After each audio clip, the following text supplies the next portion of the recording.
All right, KB, thank you so much. It doesn't get a whole lot better than this. It's a Saturday day game from the Bronx Yankee Stadium. Temperatures in the mid-70s. It's the middle game of this three-game weekend series. It's the New York Yankees against the Tampa Bay Rays.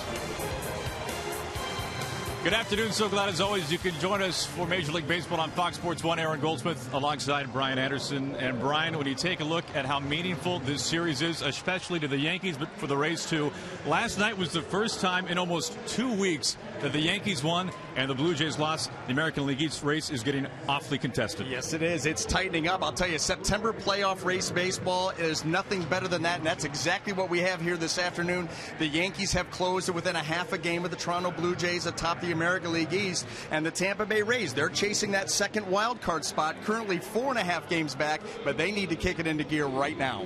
Up on the mound today for the Yankees, it is hard-throwing righty Nathan Eovaldi. You talk about power arms. He's at the top of the list. The hardest fastball velocity of any starter in baseball, and what a turnaround it has been for Eovaldi. You can see his first 13 starts, his last 13 starts. I mean, the emergence has been amazing. Up on that top line, you like the record 5-2. The other numbers leave something to be desired. However, look at the last 13. Perfect 9-0 record, batting average against .243. And while you mentioned the fastball, that's still there, but guess what? It has been the emergence of the split finger fastball that has allowed him to make that turnaround. On today's age, where we hear about Tommy Johns, it seems like almost on a monthly basis, you just kind of assume that when a pitcher gets Tommy John, they'll come back better, they'll come back healthier and stronger. That has not been the case for Matt Moore. An all-star season in 2013, only 2 starts last year because of Tommy John. Began the year in the minors, rehabbing back, came up to the big leagues, was not good, bad command, went back down, and today he returns with the Rays. Well, and for Matt Moore, it was all about making adjustments. He needed to go back down to Durham, clean up his delivery, get a more repeatable delivery, and then trim the fat as far as the pitches he goes. So he has really pared down his arsenal. You saw his numbers in Durham, and he's going to come up and make this start here this afternoon. Up to this point, the most important game for the Rays all season long. Well, the offense for the Rays has struggled for much of this year, but there was a clear line of demarcation. Starting in August, the offense has gotten hot. Logan Forsythe, somebody you need to know about. He could be the Rays team MVP this year. Logan Forsythe has been by far and away the Rays' most consistent hitter all season long, and on this current road trip, he has taken it to a new level. You can see 10 out of 14, 5 extra base hits. For Logan, it is all about being balanced at the plate, tremendous pitch recognition, and some of the quickest hands you'll see in the game. Today, underneath the Bronx sunshine, it's Game 2. Last night, Game 1 here from Yankee Stadium. Yankees won it 5-2. 3 Yankees home runs. We'll see how the ball flies today. A beautiful day from the Bronx. Game 2 coming up.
Rays, a very meaningful series for both sides, for the Yankees within the American League East and for the Rays within the wild card. And Brian, how about our keys to the game sponsored by Ford? Well, for the Rays, it's a sense of urgency, and that's how they need to be playing right now. You look at this team since the 1st of August, their record 15-15. That is not good enough. The offense has been fine. The pitching and defense need to pick up the pace. And they're also looking for Matt Moore version 2013. First stint with the Rays this year, coming off of Tommy John surgery, did not go as planned. However, the Matt Moore from 2013, 17-4 with a 3.29. It's going to be very interesting today to see what Matt Moore does and how deep he goes. His pitch count got up to over 100 in the minor leagues. Well, and Kevin Cash has said he is going to manage these games as if they are playoff-type games. So Matt Moore is going to have to be good early on to get deeper into the game.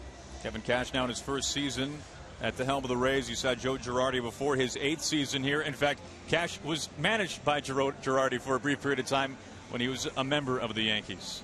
Last night, 5-2 the final. The Yankees ended up winning it, as Girardi just recently picked up his 800th win as a big league manager, almost all of those coming in Yankees pinstripes. Yankees buoyed by the home run last night. 3 home runs last night by the Yankees. Longoria going deep for the Rays, as I'll finish up our look at the Ford keys to the game today. Well, perfect timing. You talk about the Yankees with the 3 home runs last night, and that's what they need to do. Keep the offense rolling. Their last 7 games, they're 6-1.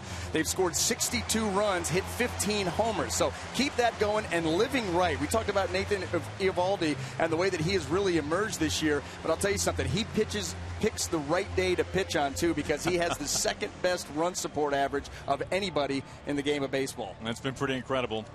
Yankees have taken the field. Let's take a look at the Tampa Bay starting lineup that will face off against that man, Nathan Eovaldi. Well, John Jaso last night was cleaning up for the Tampa Bay Rays, and tonight he is leading off for Tampa Bay. Daniel Nava, a very familiar face here in the Bronx, many years with the Red Sox, DFA'd and picked up by the Rays. And Evan Longoria, now over 200 home runs in his career. Grady Sizemore on his path back to the major leagues. Logan Forsythe has dribbled Cabrera. James Loney swinging a hot bat right now, especially in this ballpark.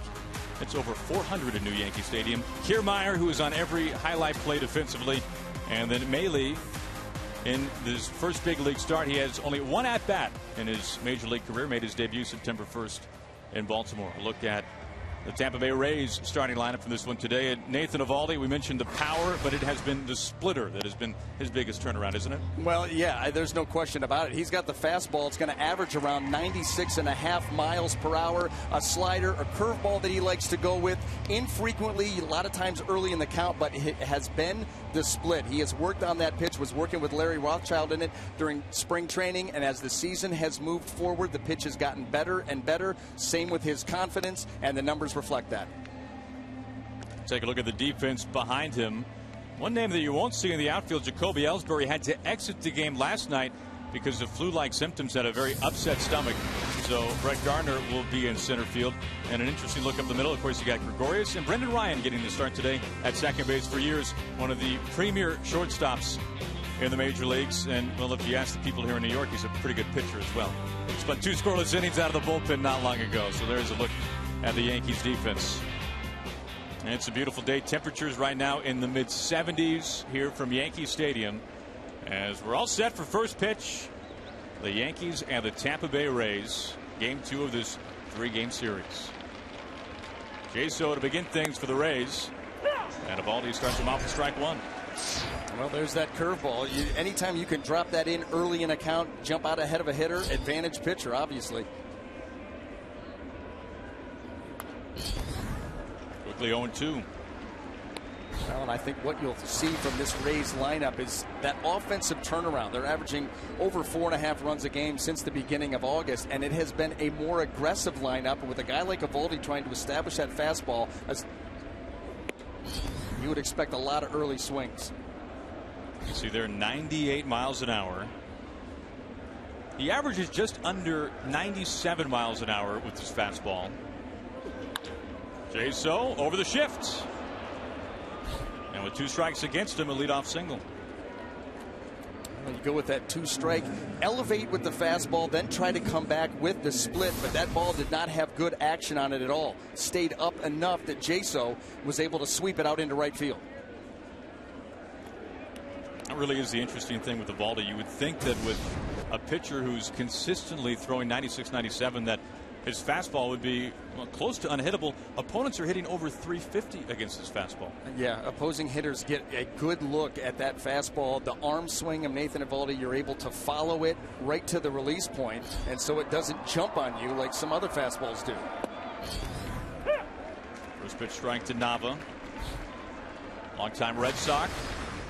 Designated for assignment by Boston, picked up by the Rays. At one point recently, abandoned switched hitting, was only going to be a left-handed hitter, but has since picked things up once again from the right side of the plate.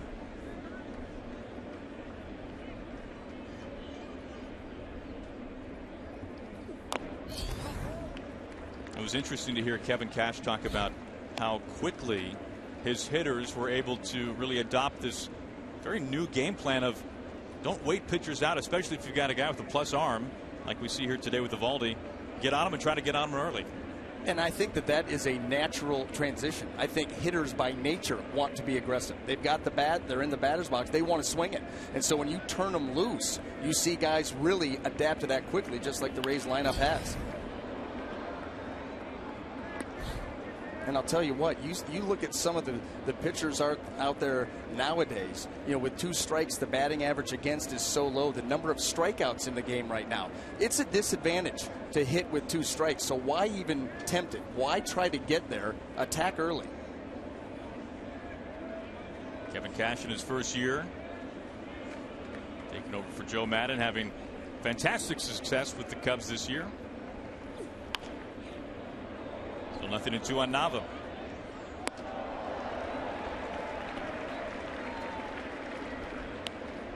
And there's no doubt the story this year for the Tampa Bay Rays has been the injuries. They lead the majors in disabled list stints. Last year, you think about the Rangers in the American League, the Rockies in the National League, and this year it has been the Rays that has been hung with that unfortunate stigma that, well, they just cannot stay healthy.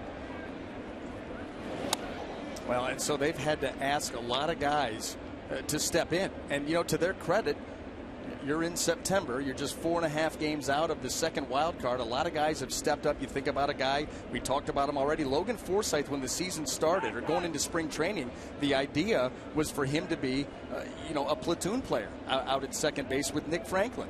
And Nick Franklin gets hurt late in spring. Logan is now forced to an everyday role. And like you said, maybe the team MVP.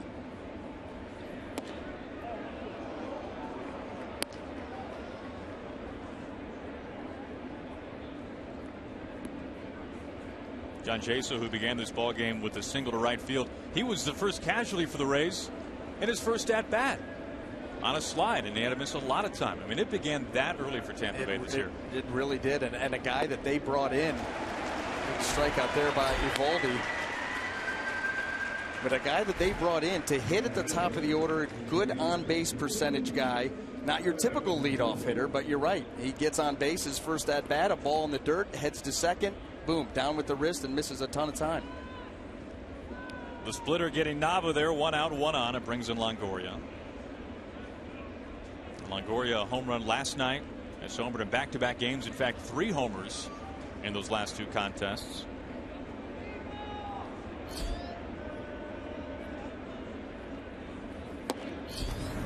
Longoria now over 200 home runs in his career, hit that mark on this road trip in Baltimore. And for the Rays, a very young franchise in the scheme of things, and especially compared to their opponent today, Longoria has really been the face of Tampa Bay. And if they want to make a move, they're going to need Evan Longoria to play a big part of that.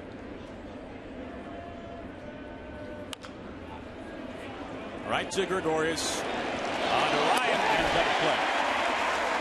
That'll end the top of the first. We make our way to the home half. 0-0.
A Yankees starting lineup that leads off with center fielder Brett Gardner. Chris Young gets to start in left field.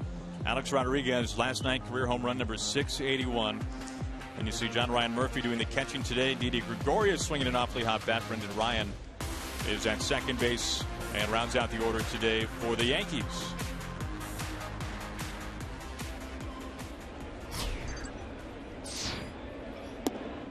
Gardner in the leadoff spot with Ellsbury feeling some flu-like symptoms. Had to be removed from the game yesterday, and you can see the numbers here on Matt Moore. Well, these are the numbers that warranted the trip back down to Durham, where Matt Moore made the proper adjustments and then finds himself back up here in a very meaningful game.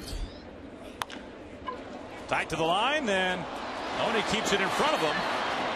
We're out number one in tumbling fashion.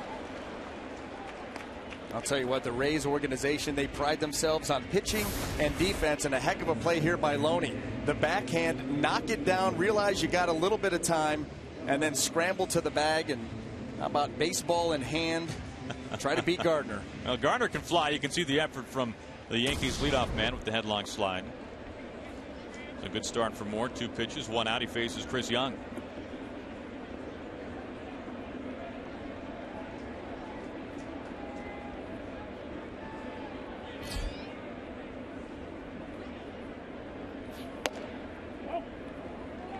Think back to Matt Moore, an all-star back in 2013. Took Yu Darvish's spot on the American League club. And really, his fastball velocity in his early days, I mean, he was humming it in there, upper 90s. With the shift on, Forsythe. Thanks for an easy play. That fastball velocity has come down, but he was still effective before the Tommy John. Yeah, I mean, when he came up, it was an easy 95, 97. Now you've seen him here this afternoon, early going around 92, and he'll stay right around there, maybe get it up to 93, 94. But with Matt Moore, it's the deception. The ball gets on you quick, so he can throw a 93-mile-an-hour fastball, and he'll get swings that tell you that was harder than that, just because of the deception, good life on his four-seam heater. 2 quick outs. It brings in A-Rod. Now, what a difference a productive season can make.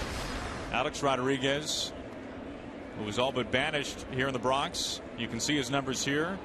A phenomenal season. Last night hit career home run number 681, and now he is beloved here in New York more than, well, anywhere else. But no bigger cheers for any one of the Yankees than this man when he comes up to the plate. It has been somewhat of a year of redemption for Alex Rodriguez, saying all the right things, doing all the right things, being a good teammate, and productive. That always helps. That's a big part of it, isn't it? Moore gets ahead 1-2. Well, and that production has started to come down just a little bit, but you mentioned that home run last night. This is a team, when the Yankees jump out early, they win at a higher clip than any other team in the American League, and that's what he did last night. That's why it was a big home run. High the opposite way. Nava near the line, and foul ball. Take a look at what he did last night. Well, this is following a walk to Brian McCann and a breaking ball that just hung out over the plate. And when Alex Rodriguez makes that kind of loud contact, that typically is the result. And the amazing part, you mentioned the loud contact. That was about as free and easy of a swing as you'll see from any big leaguer. And he had no problem parking it over the fence.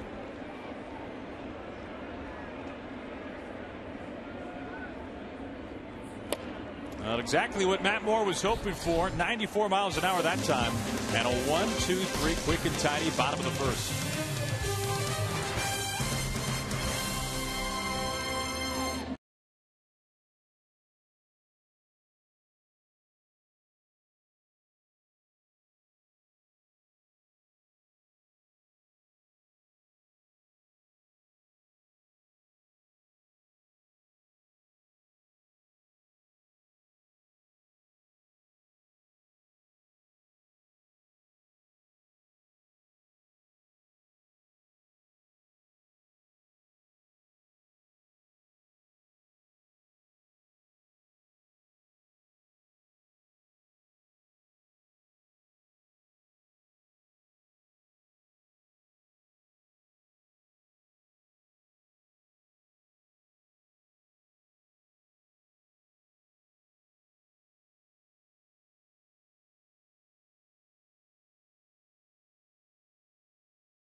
TBAAT.com/tickets today.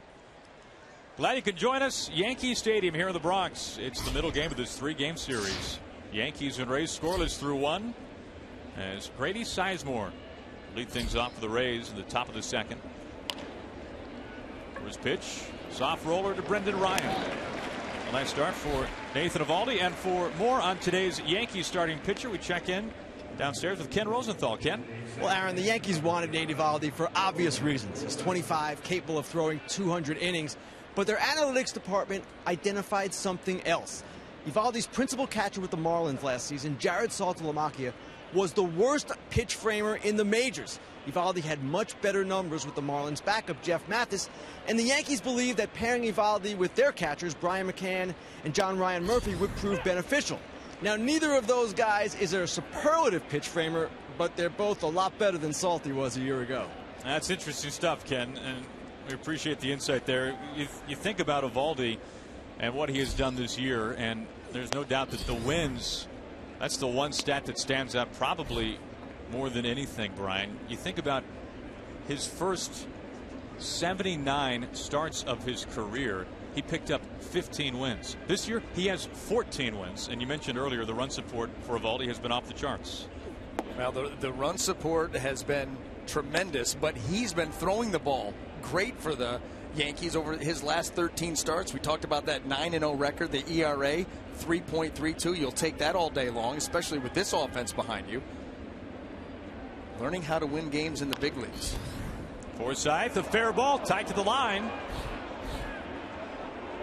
And Forsythe is in with extra bases. Now the hits just keep on coming for this guy. Well, I'm going to tell you, we highlighted him in the open about the Rays' most consistent hitter and talked about his quick hands, and that's what he's going to show here once again. I mean, Logan just is able to let that ball travel into the zone. He has such trust in his hands and trust with his pitch recognition. Let it get deep, and then boom, fire.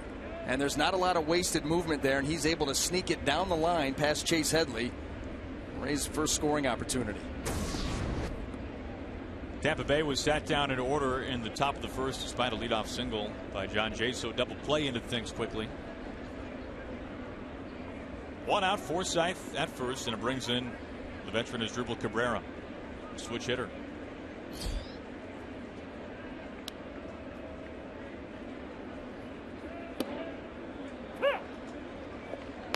How many times have we seen it already?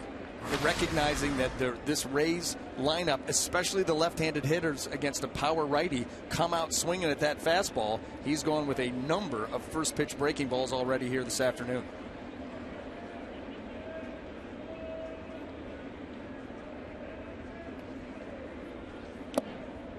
Well, he had a front row seat of all he did to last night's game 1. Well, Luis Severino, the 21-year-old rookie, was fantastic. He won his 3rd straight game, and the Rays were after almost every pitch it seemed like that he threw last night. Eovaldi had an up-close and personal scouting report. Especially early on, as Severino came out trying to establish that very good fastball that he has. The Rays were able to get him into a little bit of trouble early in the game. Worked some walks, some base hits, had some base runners, but Severino was able to pitch out of those innings, all of a sudden make the adjustment. Then you started to see the backdoor slider for strike 1. You saw the changeup come into play, and at that point he really took the game over. All in 2 strikes to Cabrera with Forsythe at second base. He doubled. You can see what the Rays did or did not do last night in these situations. Could not cash in. Well, on the season, that has been the Achilles heel offensively. They've had opportunities, but 14th out of 15 teams in the American League in that stat of runners in scoring position batting average. And if you're not hitting there, you're not scoring runs.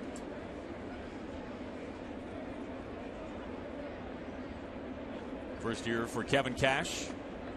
Was the bullpen coach for a couple of years in Cleveland, former big league catcher. A former Yankee for a brief period of time.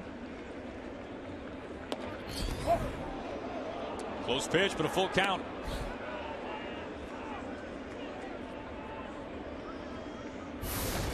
You're trying to get the chase here. 96, late movement to get Cabrera to go off the plate. He does not.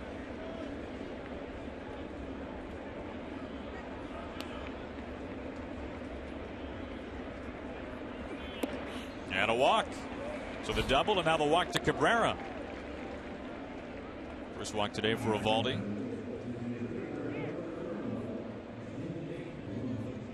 And I'll bring in James Loney. Now Loney has made a name for himself here in the Bronx at New Yankee Stadium. He is nearly a .410 hitter. He has the highest batting average of any visiting player in this ballpark's relatively young history. Well, I like playing on the big stage and the big venues, and the one thing that makes James Loney such a dangerous hitter is the willingness to use the whole field. I mean, he hits the ball where it's pitched, up the middle approach. No shift for Loney as a result.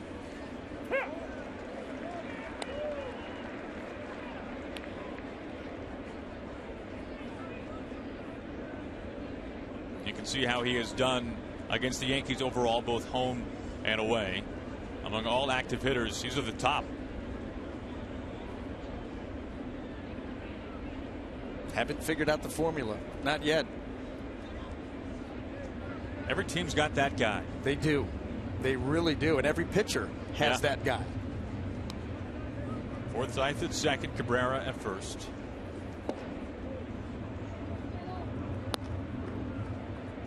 Last night we saw Jake Odorizzi start game one for Tampa Bay. And McCann, the catcher for the Yankees, has just flat out owned him, and that continued last night.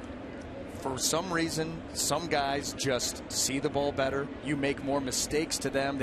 I mean, it was amazing last night because he was the guy that walked before the home run by Alex Rodriguez, and then they pitched to him, full count fastball. He hits a home run his second time up, walks again his third time up in front of another home run. Here comes the 1-1. Jams him inside. He takes that off the foot.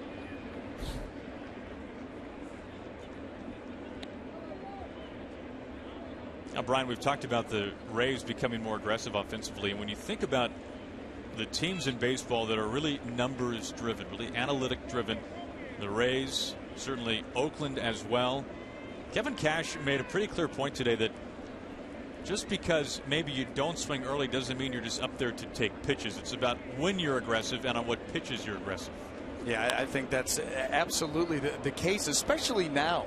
The way you see a lot of teams, the Rays being one of them, the way that they use their starting pitchers, the way that now with maybe 2/5, 3/5 of your rotation, when you get to that third time through the lineup, all of a sudden managers looking to pull you, even though the pitch count may be in order. So what's the point in trying to drive a pitch count up when the guy's not going to be there anyway? Go out there and look for pitches, mistakes out over the plate early, and go right after him. He gets rung up. You see Loney maybe not happy with that call.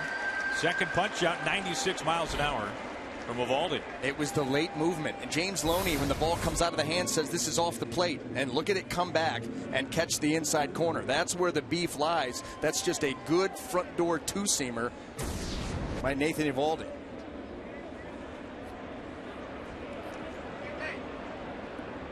Two outs, 2 on. That brings in Kevin Kiermaier.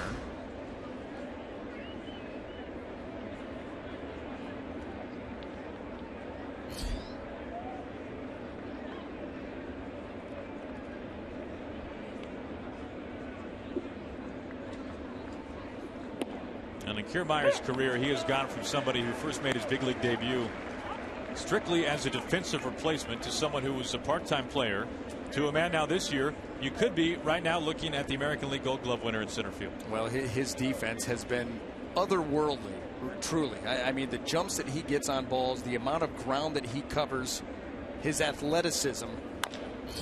High chopper. Brendan Ryan can't get there. Forsythe steams into third base, and he comes around to score. And Kiermaier, for all the talk about his defense, makes it 1-0 Tampa Bay with 2 outs here in the second. Well, Nathan Eovaldi built to get ground balls, and he got one there, but Kevin Kiermaier finds a hole. This ball leaks back to the middle. It's just a chopper, but perfectly placed. See Brendan Ryan going after it as hard as he can, but once that skips into right field, no question that everybody running with 2 outs, the Rays would plate their first run.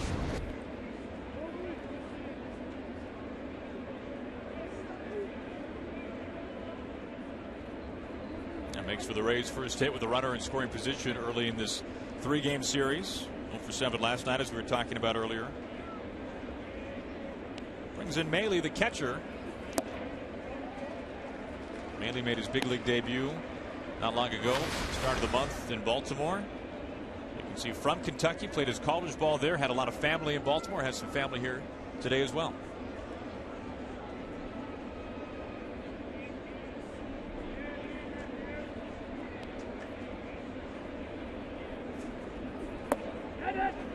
And he'll fool up a little bit there. 3/4 swing, 0-2. We talked to Kevin Cash about Luke Maley, and he talked about a catcher who is very good receiver behind the plate, good at working with the pitching staff, calling pitches, offensively, still working on that part of his game.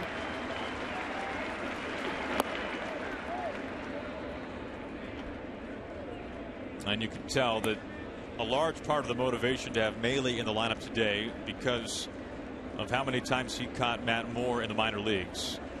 During Moore's most recent stint down with AAA Durham, 4 or 5 times, so that's a big part of it. Yeah, and that is very important. I mean, you want to keep Matt Moore comfortable throwing to a guy that he's had success with. Off the plate, 2-2.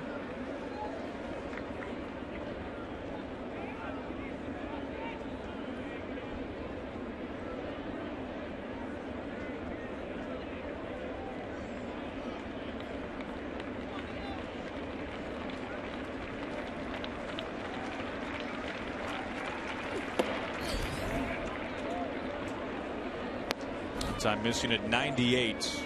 Now, one thing when you watch Eovaldi and you look at his game by games, he is not pitch deep routinely. You can see the pitch count.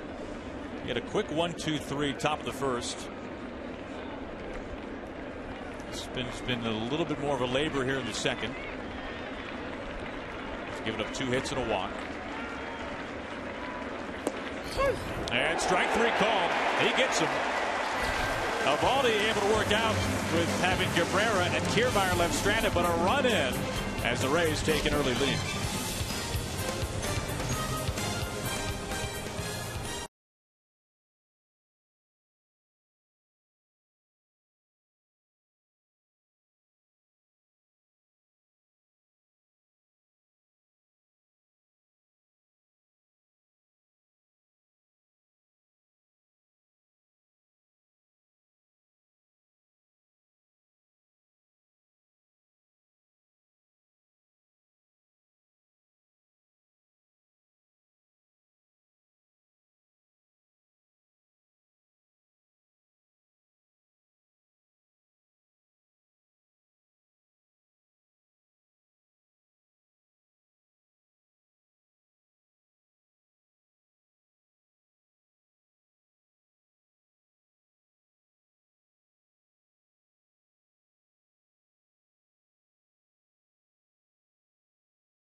Today with the return of Fox College football as Virginia takes on 13th ranked UCLA. Then tonight on Fox Sports 1, Dak Prescott leads Mississippi State against Southern Miss, and tomorrow Purdue squares off against Marshall. Your home for the best college football games and biggest matchups are Fox and Fox Sports 1. Carlos Beltran begins the Yankees second. They put the shift on and quickly Moore is ahead. And if you're Matt Moore, Brian, you could not have asked for a better first inning than what he spun. 9 pitches, 3 outs. No, very sharp with his stuff early. He gets an early run, an early lead to work with, and the fastball and the curveball, except for that one, have been very good. You try to bury a curveball, and sometimes you take it a little bit too far. Missed the cutoff man. Spikes it to make it 1-2.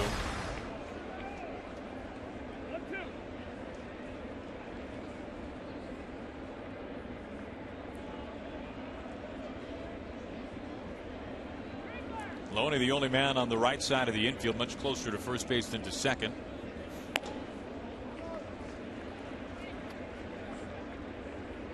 Beltran looking to build on what was a fantastic month of August. He had over 350 with some serious pop as well. And he goes away from the shift. Nobody home to get that one.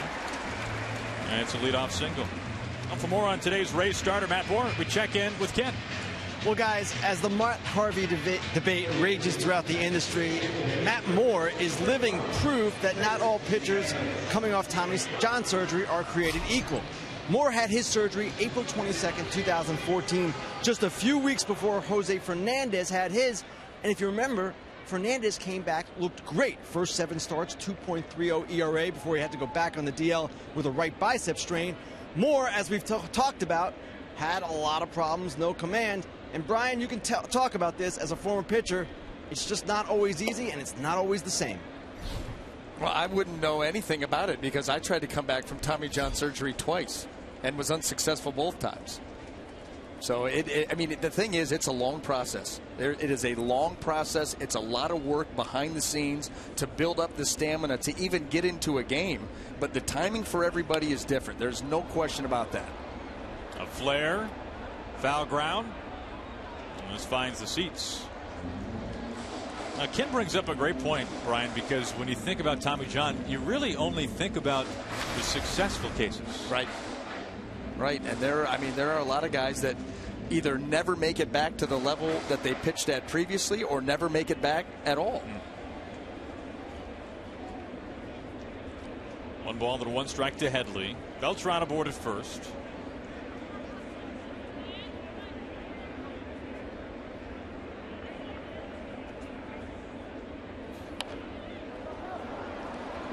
Pops him up out of play, 1-2.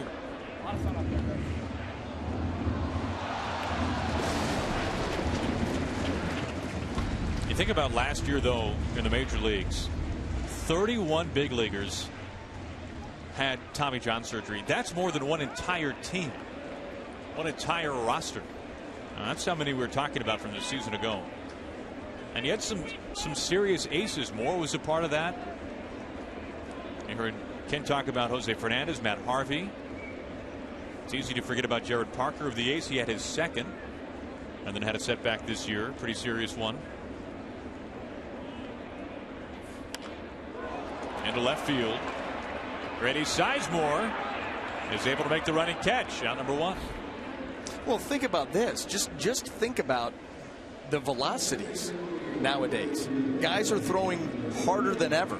And when you think about the stress and the torque that you put on an elbow, you can build up the muscles around that elbow, but it's held together by a ligament. You can't strengthen a ligament. It is what it is. And if the velocities continue to climb, that's just a problem that's not going to go away. You can be preventative up to a point, but at some point that ligament takes over and it can be exposed.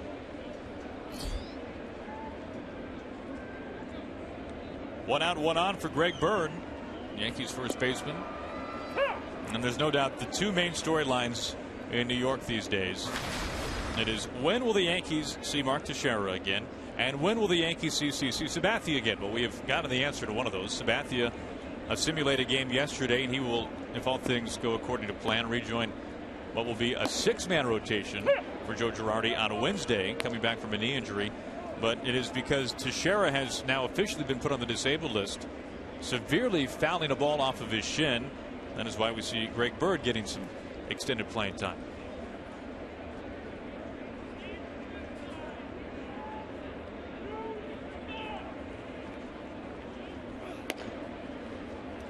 One and 2 on Bird. Well, it's nice to see CC Sabathia, on the verge of making that return on Wednesday if everything goes according to plan. But this is why you need depth. The Mark Teixeira, the severe bone bruise, took a while to figure out exactly what the issue was and just how long he may be out. Tailing Kiermaier gets there easily. Out number 2. I'll take you back to August 17th. This is exactly what happened to Teixeira. And Brian, it goes to the old adage, you can never wear enough armor, because he has the shin guard and it finds the space above the shin guard. It did. And I'm going to tell you something, that, go down. Your shin there's no meat there. It is skin and it is bone, and you create enough bat speed, and as hard as Mark Teixeira can hit a baseball and you hit it right off that shin bone, it's no wonder in watching that and hearing the sound why that may be a problem. And steps John Ryan Murphy, the catcher, and comes in and gets a piece of him. First pitch, he gets plunked. Beltran into second base. This is going to be a breaking ball pulled in. Foot up, foot down. Right off that toe. Dirt toe. Well, that pushes a runner into scoring position here for the Yankees with 2 outs and gives them their first shot. And it brings in what has been truly one of the best turnaround stories on the season for the Yankees, Didi Gregorius. Not easy shoes to fill at shortstop. No explanation needed there. And for Gregorius, really a very tough first half or so of the season. His defense has really picked up, but what's easier to spot is how much his offense has picked up. He has been absolutely scorching hot for the Yankees recently and over the long haul, even the last couple of months since the All-Star break. His game has really picked up. It's amazing the amount of progress and turnaround you've seen from Didi Gregorius during the course of a season. Not easy to do. Gregorius falls behind 0-2. Well, he's hitting .345 over his last 40 games, and he's been a major run producer. He's driven in 25 in that span. This Yankees offense second in the major leagues in runs scored, trailing only the team that they're trying to catch, the Toronto Blue Jays. And a big reason why is because it's not just a couple of guys in their lineup that's chipping in. I mean, they're getting production 1 through 9. And when you're able to do that, well, you're going to put up some big numbers. And that did not take long for more. 3 pitches gets Gregorius, and the Yankees strand 2.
Glad you could join us. Aaron Goldsmith, Brian Anderson, our entire Fox Sports 1 crew, as the Rays lead it 1-0. RBI base hit from Kiermaier in the second. And here's John Jaso with the shift on. This time it'll lead him up. Easy play there for Brendan Ryan, out number 1. I'll bring in Napa. Major League Baseball on Fox Sports 1 is brought to you by Chevrolet, the official vehicle of Major League Baseball. Now, Brian Eovaldi is beginning his second time through the order. What did you see the first time through? Well, you know what I saw really stood out is a lot of off speed for first pitch early in the count.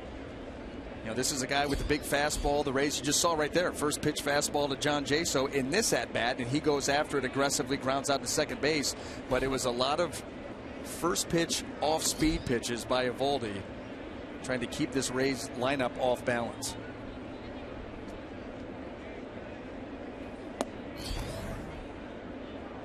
And that first pitch ball to Nava, the first time he has missed with his first pitch, was 10 for 10 in first pitch strikes.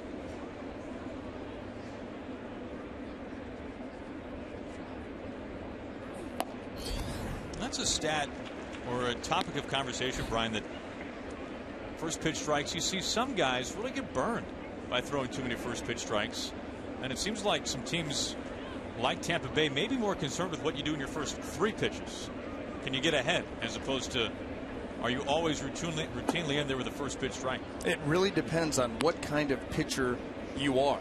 You know, the guys that have really good command can throw a lot of first pitch strikes by design because they're quality strikes. There's a difference between just a strike and a quality strike that's going to find the edges.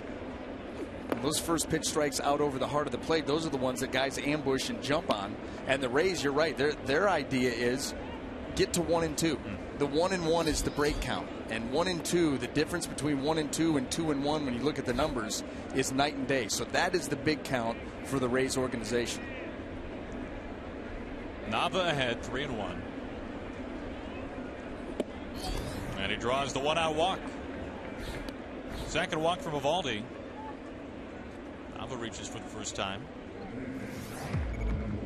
Boy, the name that really comes to mind is Phil Hughes of the Twins. Ooh. He is first pitch strike legitimately 3/4 of the time, and even his manager Paul Molitor has said that at times he can be just a little too predictable. Yeah, and there are times that you need to be, well, wild outside, wild by design. You know, like I said, you're trying to hit those corners and get ahead, no doubt, but expanding the zone can be just as effective, especially with a guy who has that built-in reputation.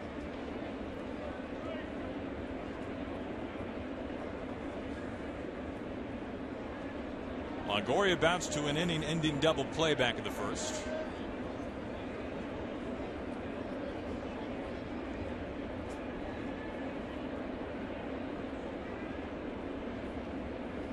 And he comes in, he gets hit. He was hit earlier in this year on the wrist, which stunted his production a little bit. And you can see Longoria really feeling that one. That ball was tracking in, and it got that right wrist, and you could see the ball, not a glancing blow, it's going to come straight down. Got that elbow, right elbow. And with more on Longoria, let's check in with Ken. Well, it's interesting, guys, and Brian, you can speak to this. Evan Longoria has missed only 2 games the last 3 seasons, but some with the Rays believe that he actually might be too tough at times for his own good. And that wrist has been a question since he got hit on June 14th. Now, Evan told me yesterday that he has felt good for a month, but his stats don't really reflect that. OPS has gone down every month from April to August, although in September, so far, much better. Well, and I think that's what, you know, his last 5 games, he's hit 4 home runs. He's looked more demonstrative in his swings, more conviction in his swings. More the Longoria of old, in other words. Well, there were times where, you know, he was getting his pitch out over the plate, a pitch that you normally see him really tee off on, and just a hair late, just a little bit of loop in the swing, and instead of driving those pitches, was fouling those pitches off. And so, you know, you're going to get a mistake, maybe 2 in the course of an at bat, and when you're fouling him off and not putting him into play with authority, then the numbers will suffer. 2-1 on Sizemore as Eovaldi got Jaso to ground out very routinely to Brendan Ryan to begin the inning on the first pitch, but then Nava the walk, Longoria hit by the pitch, and now Grady Sizemore making only his second ever start in the cleanup spot. Comes in here with 1 out and 2 on.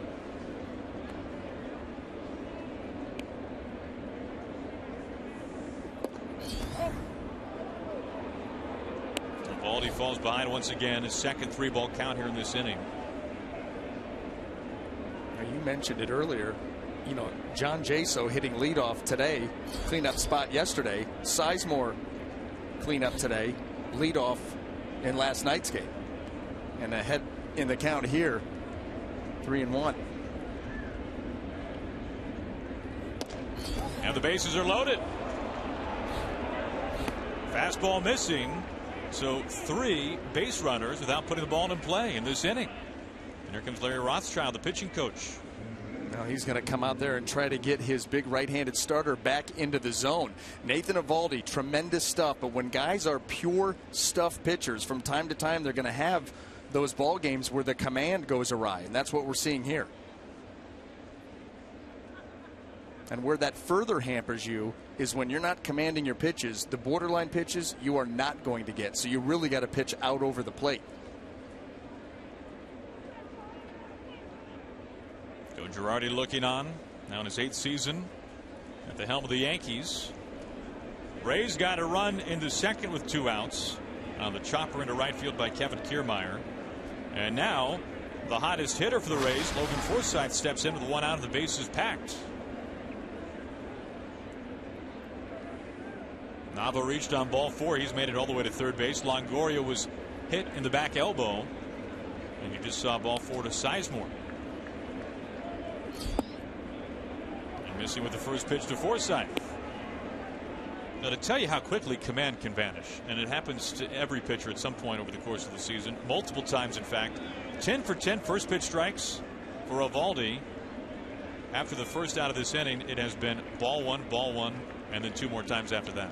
4 straight that he's missed with.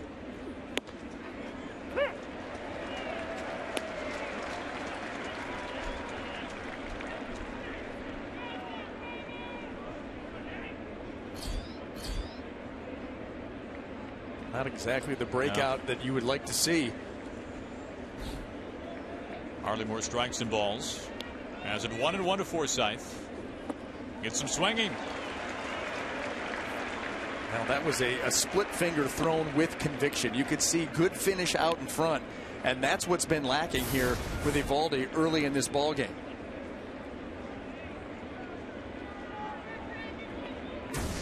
Got him to swing right over the top.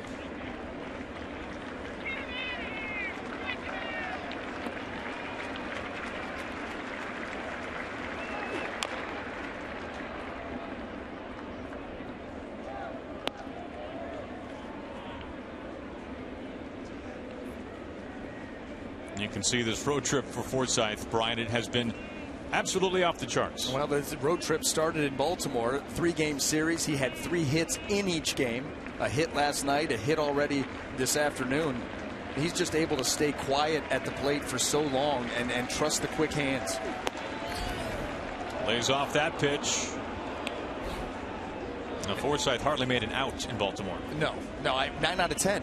And a couple of walks on top of it. I mean, this is a guy that just seeing the ball so well right there. That fastball, 98 miles an hour just off the plate, didn't flinch.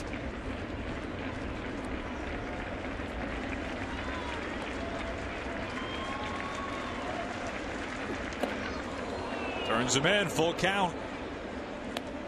Another off speed, another split. Was not out in front with it. Let that ball sail. How that didn't hit Logan Forsythe, not really sure. Almost just curled right around him. Well, Forsythe has reached in 15 of his last 20 plate appearances and almost reached here by getting scraped. No place to put him. And he's rung up, caught looking, got the fastball in there. And the most timely punch out for Eovaldi so far today as we take a look at the pitch by pitch of that at bat. Well, a huge at bat. Logan Forsythe, red hot, bases loaded, just 1 out here in the inning, and you're going to miss away. Ball 1. All of a sudden, a breaking ball into the zone. You get even. Now you jump out ahead. foul ball, still 1-2, just off 2-2. How do you not hit him full count and then want to go away, and the fastball ends up on the inside corner to pick up the strikeout looking.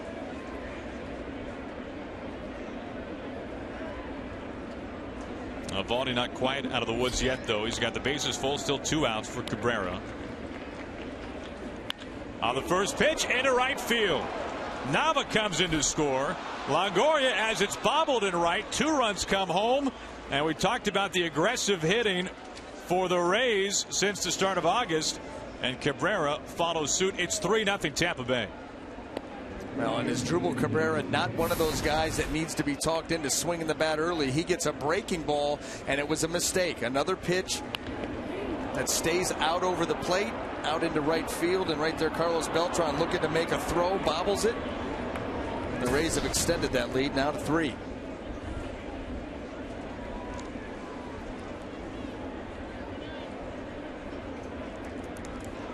Here comes Loney. Sizemore went first to third. He's on base still. And the pitch count approaching 60 for Eovaldi.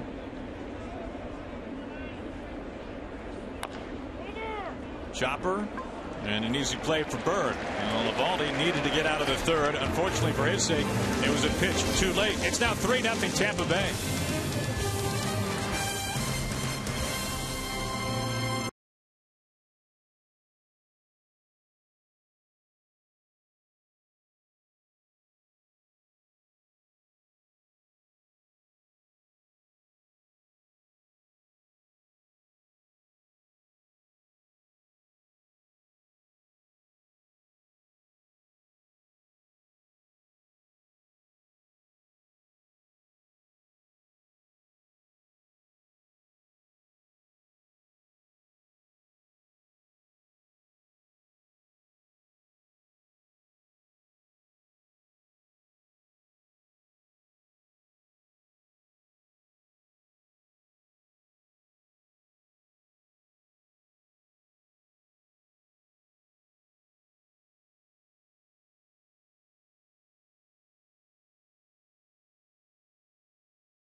Call yourself a sports fan, you've got to get DirecTV. Call 1-800-DIRECT-TV.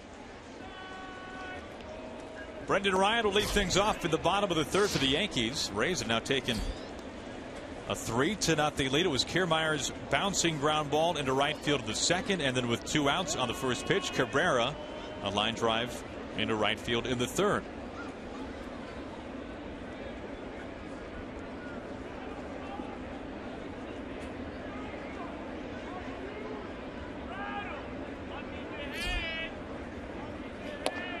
First pitch strike to Ryan. Something that you're going to see all afternoon long. The Rays aggressive with the shift. They've got the picket fence on the left side of the infield for Brendan Ryan. Seen the Yankees beat it once already. Right there to the shift, and what a stab by Longoria. Long throw, and it is in time. Let's check in right now back in our Los Angeles studios with Kevin Burkhardt. KB.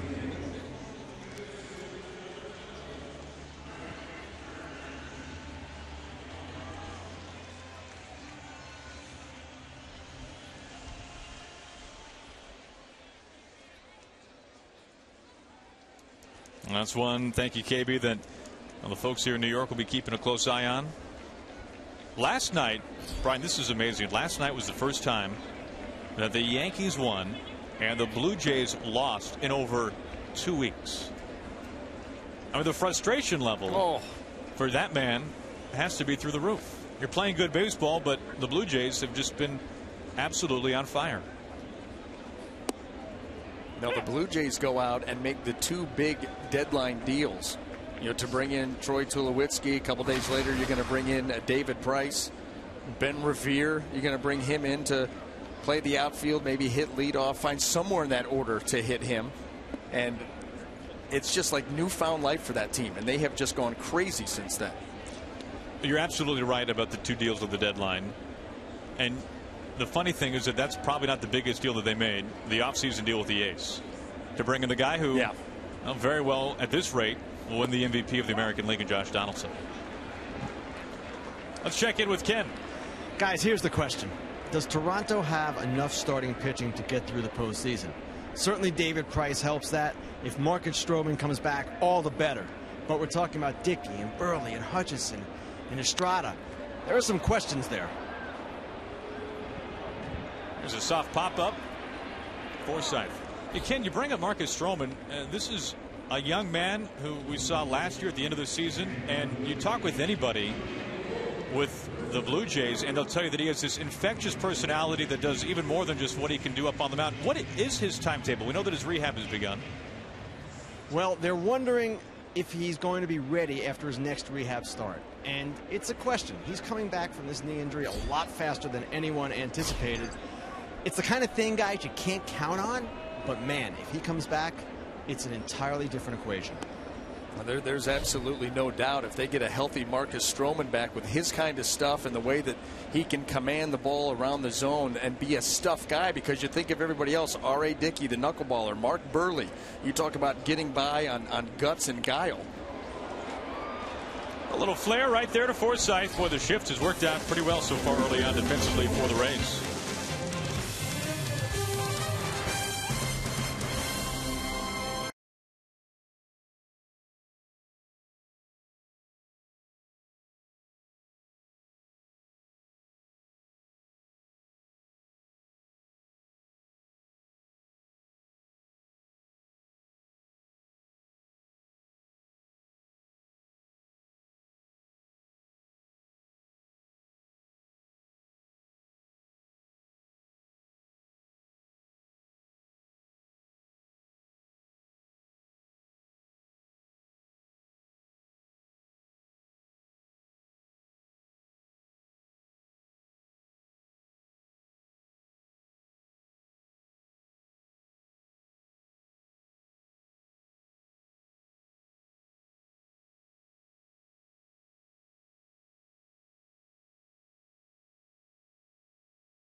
Implications continues with the National League wildcard leading Pirates battling the National League Central leading Cardinals. Coverage begins right after our game right here on Fox Sports 1, and as always streaming live on Fox Sports Go. Glad you could join us from the Bronx. Aaron Goldsmith, Brian Anderson, Ken Rosenthal, our entire Fox Sports crew, as the Rays have the early 3-0 lead. Boy, just talking about that game coming up at the second part of this doubleheader. Brian, this is not the year, as you can say for the last couple of years, to be almost any other team in the Central other than St. Louis. That division, you want to be someplace else, don't you? Oh, I mean, St. Louis, they just run away from you. They run away from you. I mean, you think about some of the other teams, the Pittsburgh Pirates, the Chicago Cubs are emerging as a real threat in that division, but absolutely the St. Louis Cardinals are the benchmark. We talked so much about the injuries this year for the Rays, and they've had more than anybody. Well, the injury bug has not gone easy on the Cardinals. They have somehow kept on going along as Kiermaier tries to climb the ladder, comes up empty. And Eovaldi picks up his 5th punch out. Well, the St. Louis Cardinals, one of those true baseball organizations, and there's that elevated fastball. That's what you can do when you're pitching ahead, expand the zone and get Kiermaier with the chase. Quick out number 1. It brings in Maile.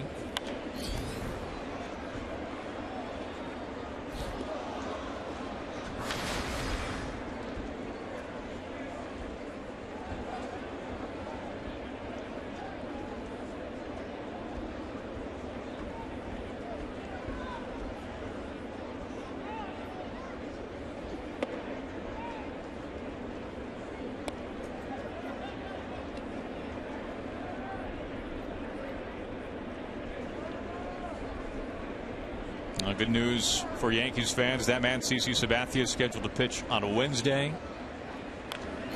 Interesting hearing Joe Girardi say what many thought he might say, and that is that the Yankees will be moving to a 6-man rotation. For how long? We'll find out, but it will freshen everybody up for the time being.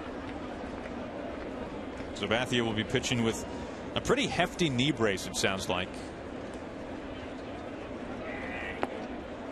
It's the chase there for Maile. A couple of punch outs to begin the top of the 4th.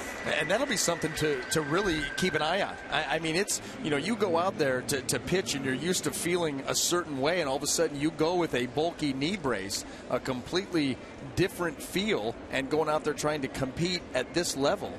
You just wonder, how that's going to go. Is that something that you can put out of your mind? Does it feel free and easy? He will be the only left-handed starter for the Yankees. Right now they're running out 5 right-handed starters, which actually works out pretty well for an upcoming series against Toronto. Very right-handed heavy lineup for the Blue Jays. 0-2 on Jaso.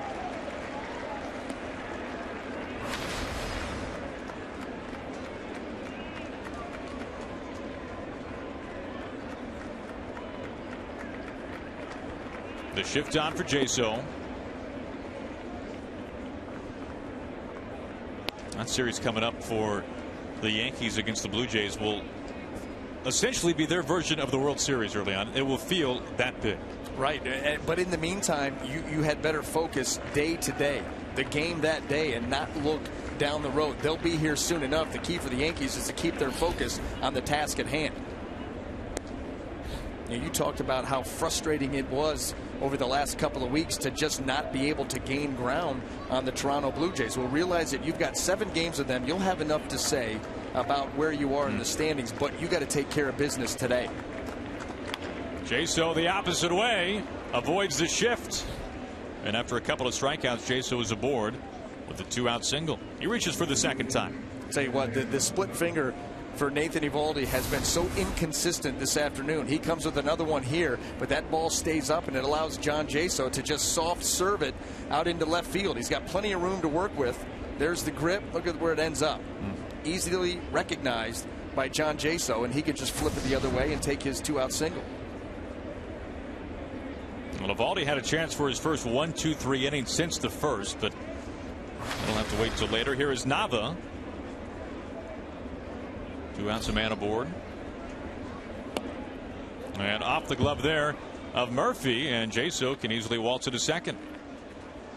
Well, command issues. That's what has plagued Eovaldi, whether it's the off speed or the fastball. A lot of life on that pitch. Supposed to be away, up and in, and right off the thumb of John Ryan Murphy's glove. And pass ball there. And a free base for Jaso.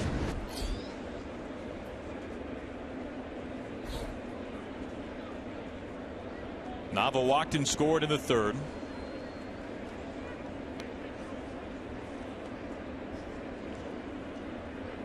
Now, Eovaldi will look back to that third inning and will probably be saying that there were plenty of self-inflicted wounds in that frame. You know, it's tough when you go out there, you give up one single and end up giving up 2 runs and leave 2 on. I mean, you got a couple of walks, a hit batter. And then Cabrera, the 2-run base hit to right. Coming after the strikeout, the full count strikeout of Logan Forsythe. You make that strikeout, you think, hey, listen, we're going to get out of this. Forsythe, the hottest hitter right now for the Rays, as the count goes to 2-1 on Nava.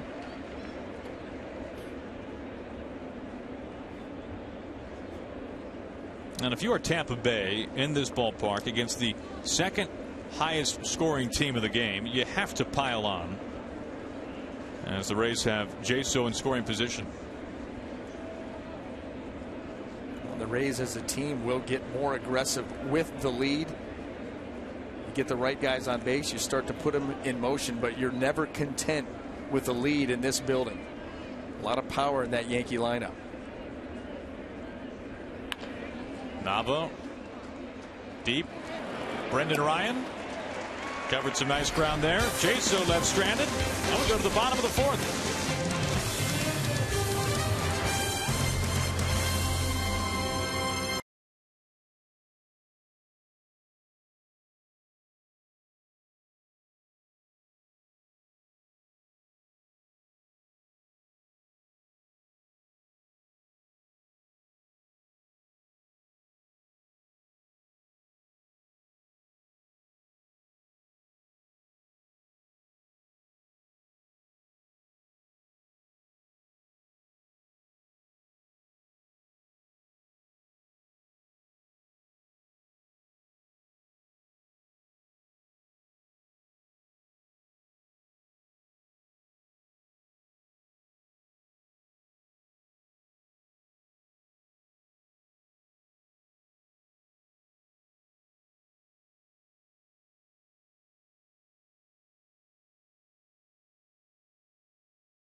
Most unique voice in sports is back on the air. The Herd with Colin Cowherd premieres Tuesday at noon Eastern, only on FS1 and streaming live on Fox Sports Go.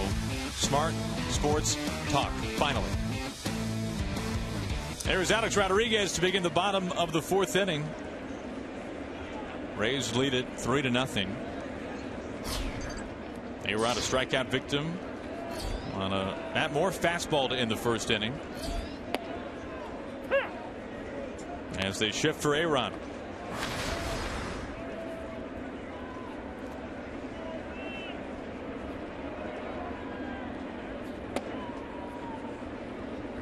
Now, there's no doubt that the biggest question around the Yankees entering this year is what would be the production level of Alex Rodriguez, and it finally started to taper in what was a rough month of August. Now behind 1-2. But a home run last night makes for now 27 on the season for A-Rod.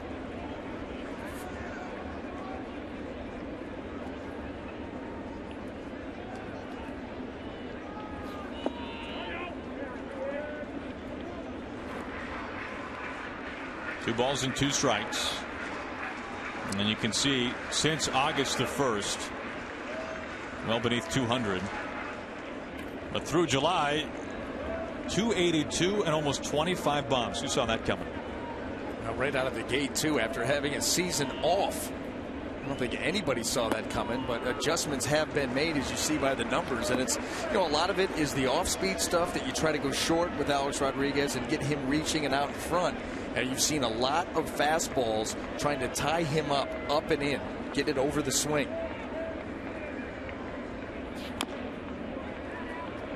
See, that's the pitch that he has a chance on. The pitch that's down 94, he can get down to it. That pitch, that same pitch, you bring that up about a foot, it'll be real tough for him to catch up. Now, meanwhile, this is the first full count from Matt Moore as he works with Maile, the rookie catcher he worked with a number of times in his most recent stint in the minors. This is his first start back.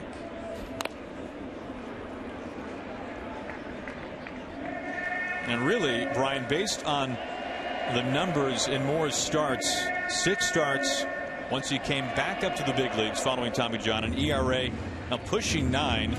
Kevin Cash has to be thrilled with what he's seen from Matt Moore over the first 3 frames. There is no doubt about it. This is a completely different pitcher. Before with Matt Moore, you could set up fastball away. You don't know where it would end up. His command was off. He worked on that. He tightened up the delivery, pared down the arsenal, and he's been very good here this afternoon.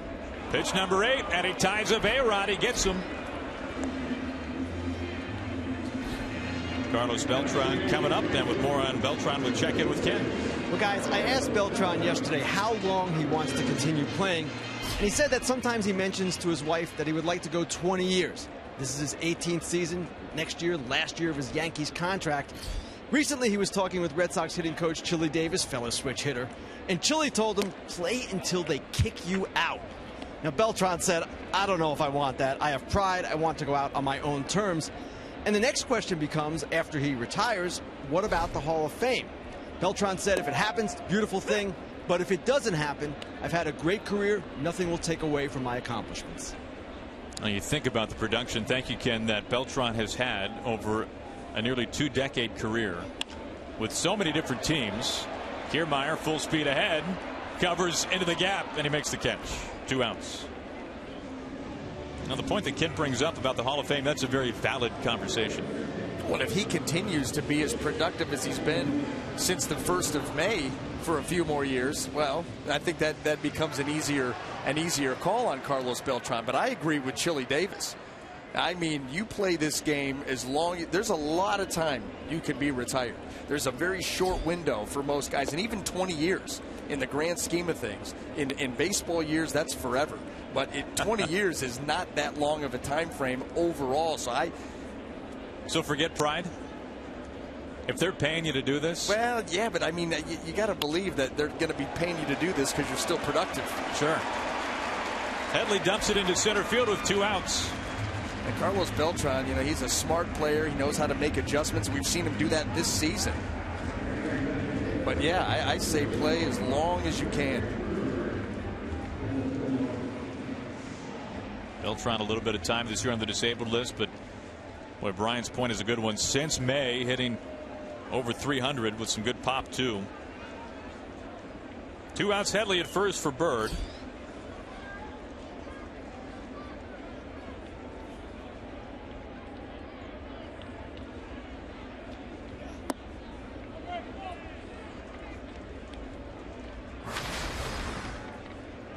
Now, Joe Girardi has been very pleased with how Greg Bird has filled in for Teixeira since Teixeira has been banged up and finally going on the disabled list.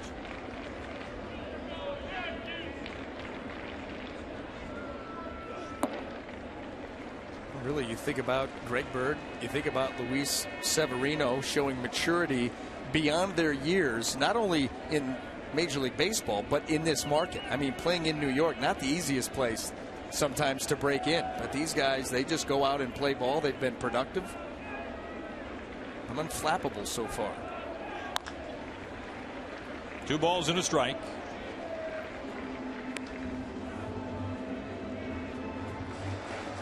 Now, Teixeira was putting together, well, it was an all-star year. His first is 2009. Last year, Teixeira slowed so much by the wrist injury. In fact, a couple of seasons in a row plagued by injury. Finally got things going, and then fouling the pitch off the shin about the middle of August. And we heard from Girardi. He says with complete conviction he believes that Teixeira will be back again this year, even though he says that he doesn't necessarily have anything concrete to back that up. It's just his managerial feeling. He's very adamant about that.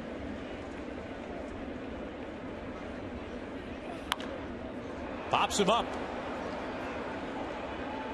Finding the sunshine. Here's Cabrera. Making Longoria in the shift. And it will be Longoria to lead things off when we go to the top of the 5th inning.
To share yours.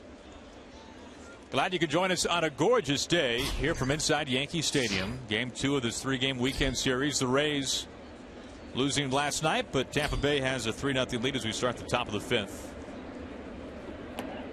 Longoria beginning things, and Eovaldi's pitch count now just over 75. And a lengthy third, a long 4th in some respects too. Really more the 2nd and 3rd though. Was able to work around a 1-out single by Jaso. 2-out single by Jaso in the 4th.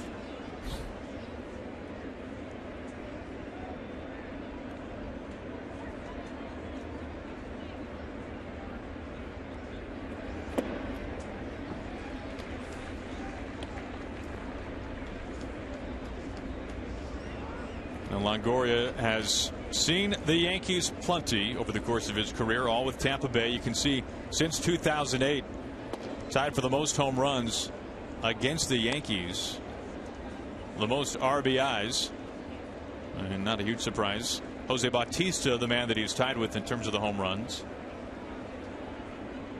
Evan Longoria has always had that ability to step up in the moment. And so often when you're playing the New York Yankees, the blood gets pumping. You're playing here at Yankee Stadium, or regardless, it's always a big series, and he certainly has performed.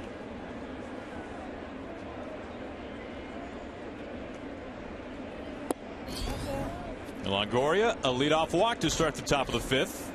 So Eovaldi now 4 walks. He's also hit a batter. A leadoff man reaches for Sizemore. Well, these are the types of games which really limit Eovaldi's ability to get deep.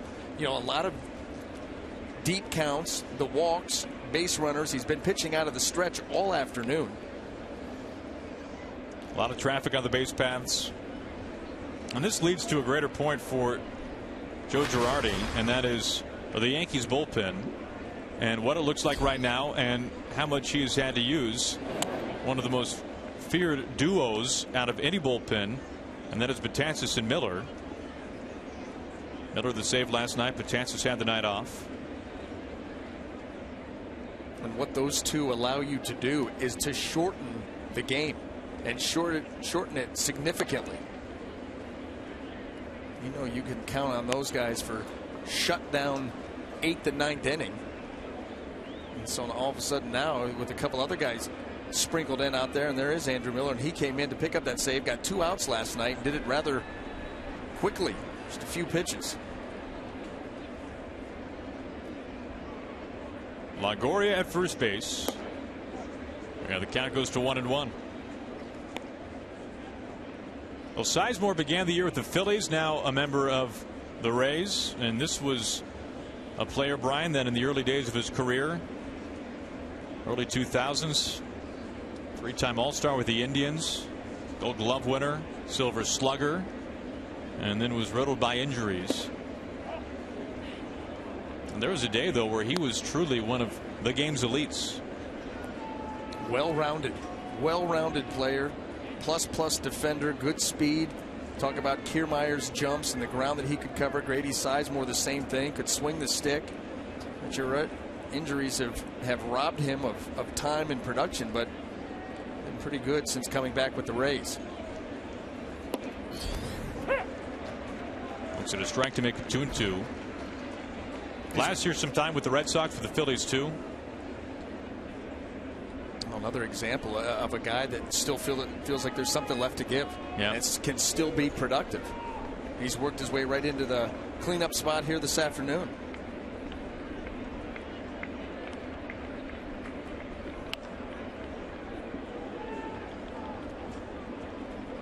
And for more on that, we'll check in with Ken. I was talking to Grady Sizemore yesterday. There might not be a more grateful player in the ballpark. He is happy just to be playing again. Missed 12 and 13 with injuries. Came back last year, as you said, Aaron. And this is a guy who's been on winning teams only twice in his career. 2005, 2007 with the Indians. He's happy to be with his teammates, be with the camaraderie again, and happy to be part of what is still a race for the Tampa Bay Rays. And that 96-win team for the Indians back in 2007. And you can see there's definitely been some perspective for Grady Sizemore. Missing 2 years of big league time will do that for you. Oh boy, the game is taken away from you like that, and you get the opportunity to come back at this level. There's no doubt about what Kenny said about Grady Sizemore and his mindset and getting to play meaningful games in September. Sizemore, a lift to right field. Beltran is there for the squeeze, and out number 1.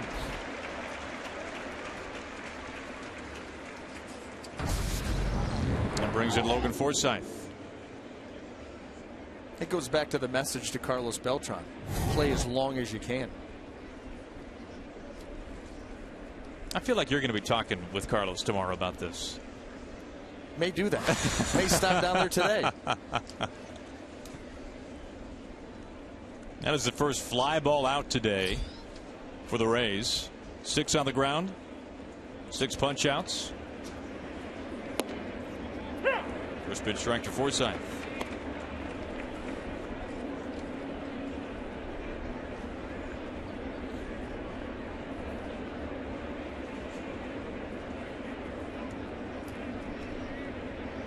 Eovaldi trying to work around a leadoff walk to Longoria.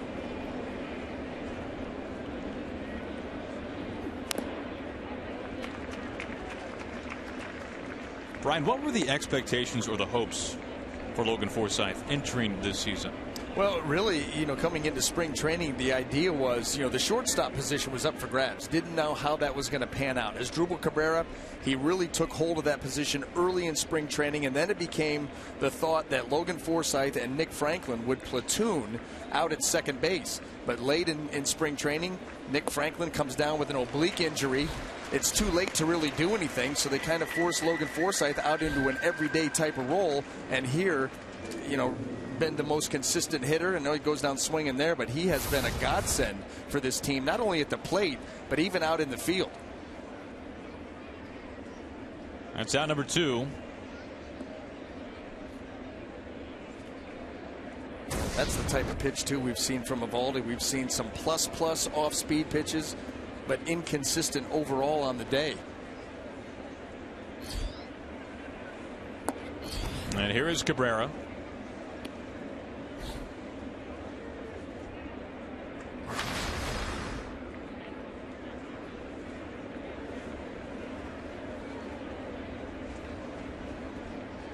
Cabrera has reached base twice.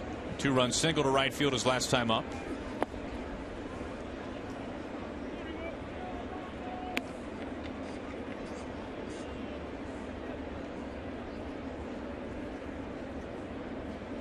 And this has been a rare start for Eovaldi, at least so far, where the run support has not been there.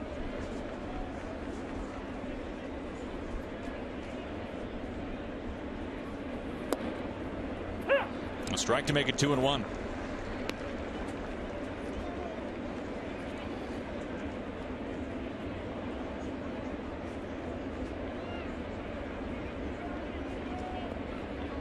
Drew Hutchison and also Mark Burley, the only two pitchers in the game with greater run support than Eovaldi. No surprise they both play for the Blue Jays, a team leading baseball in runs.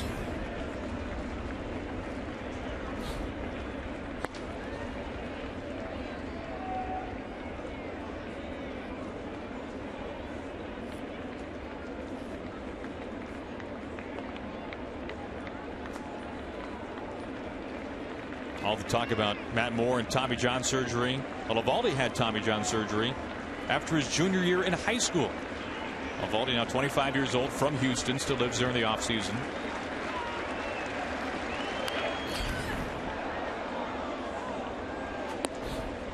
And even at 96 pitches, still blowing gas, that time at 97. It has not lost a thing. Impressive. You know, you think of a high school pitcher, especially junior year, coming down with that surgery. How much longer could you possibly last? Well, in his mid-20s, he's got the best fastball of a starting pitcher in the game.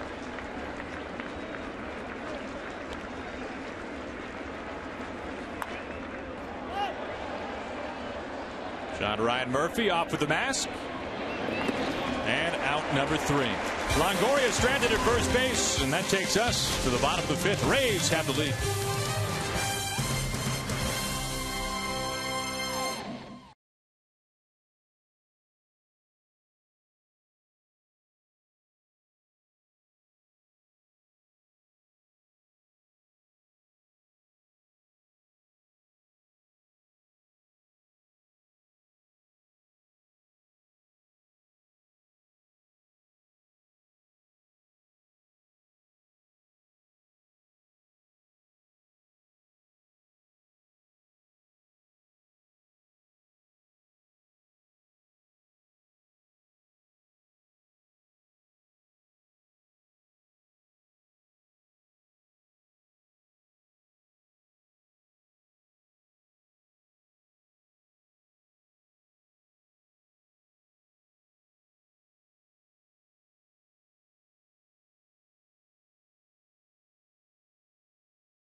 World as we make our way to the bottom of the 5th here from the Bronx. Brendan Ryan, today's second baseman for the Yankees. There with a Yankees fan, tag your post with hashtag swing data data, and T-Mobile will keep the conversation data strong all season long. Ryan, one of the, well, there's no doubt one of the more entertaining guys in all of baseball. If he wanted to moonlight as a stand-up comic, he probably could. With the mustache, though. Oh, he need the mustache. There's no doubt. It's a disappointment that it's gone. There is John Ryan Murphy, the catcher, leading things off. Now, so far, the Yankees have not been able to get much going against Moore. Only 2 hits. And they've had a runner in scoring position only once. That was Beltran in the second.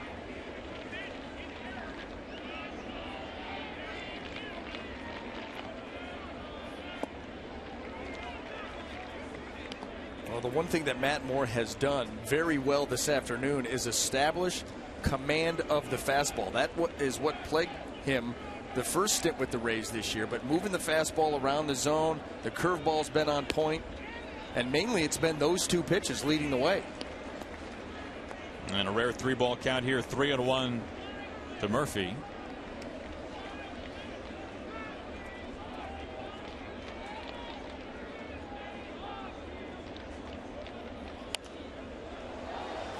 And a full count.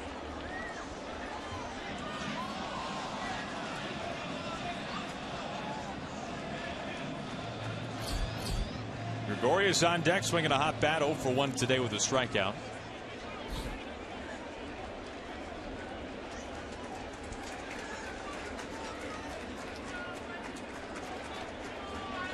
Here comes Moore's 3-2.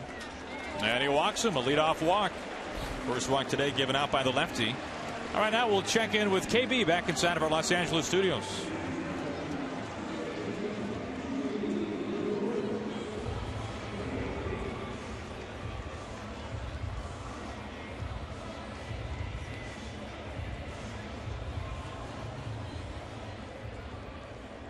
All right, Kevin, thank you. And Brian, you mentioned his name a few minutes ago when we were talking about that, about the Blue Jays. That's one guy that kind of gets lost in the trade shuffle with the Blue Jays. And it really shouldn't. Well, he's not a big power guy. You know, he led the National League in hits last year, had a ton this year. Gregorius the opposite way, into the gap, Sizemore off the wall. All the way into third, Murphy steams home, the throw, and he is in there. Yankees on the board. Gregorius, his hot hitting continues. Boy, how about the sock that Gregorius shows going the other way with authority? Left center field here at Yankee Stadium, gets out to 399, and he lifts that ball out into the gap. One hops the wall, and then here comes the relay trying to cut down the run, and that ball right off the helmet on the dome of Murphy.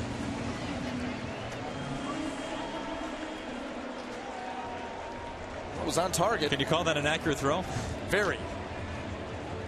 Not sure that that's the moving result target that you want. If you're a quarterback, a whole lot better if you're the relay guy. Well, the backup catcher showing some speed here. Absolutely, cutting the bases very well and then taking one right off the helmet. No harm, no foul. And suddenly the Yankees bring the tie-in run to the plate. That's Brendan Ryan.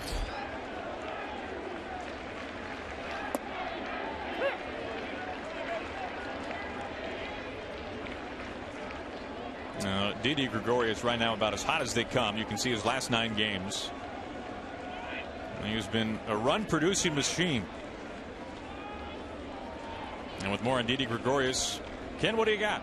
Well, Yankees bench coach Rob Thompson told me yesterday that he has never seen a young guy improve this much in all phases in this short a period of time. And that's a lot of words, but what we've seen from Didi is exactly that. He's a better base runner than he was earlier, a better defender, and a better hitter. Now, the Yankees always felt he could hit, and the reason they felt that was because he hit in the minor leagues. 277 batting average, 721 OPS. That's covering about 2,200 minor league plate appearances. Over the last 3 months, guys, he's been even better than that. Yeah, he's been fantastic, and he really made a name for himself in the minor leagues coming up in the Reds organization. And then you talk about being put into one of the most difficult positions for any young player, because as Joe Girardi said, he really kind of sees this as Didi's rookie season, even though on paper it isn't. Well, there's that understanding now that you're the everyday shortstop for the New York Yankees. You don't have to look over your shoulder, wonder if you're going to play that day. You know you're going to be in the lineup. And boy, April and May, what he's done since then in all facets of the game has been remarkable to watch. Meanwhile, 2-2 on Ryan.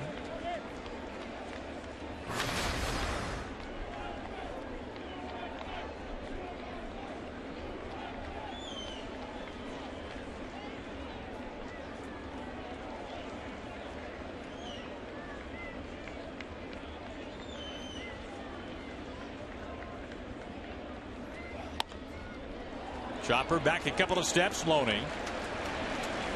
Out number one. He moves Gregorius to third. Yeah, productive out there by Brendan Ryan, looking to go the other way, pick up a base hit and drive the run in. But even so, you get the runner to third with less than 2 outs. Brandon Gomes getting ready in a hurry. Just what Kevin Cash said, the first sign of trouble here for Matt Moore. He's going to be managing these games a little differently, have a more of a playoff type of feel, because for the Rays, that's really what they are. Tampa Bay right now 4.5 games outside of that second wild card held by the Rangers.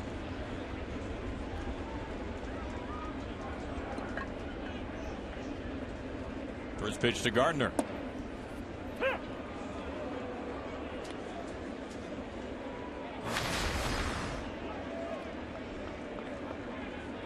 Tough month of August for Gardner. Hit just above 200. He led the Yankees in strikeouts that month. But overall this year, good numbers offensively. An all-star this season for the first time. Drafted and developed by the Yankees.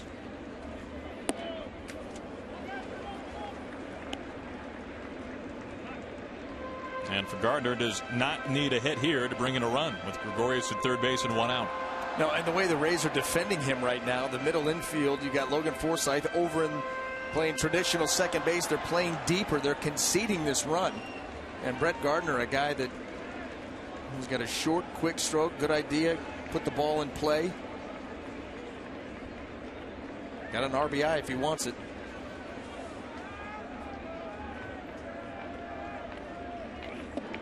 Well, outside, 2-1.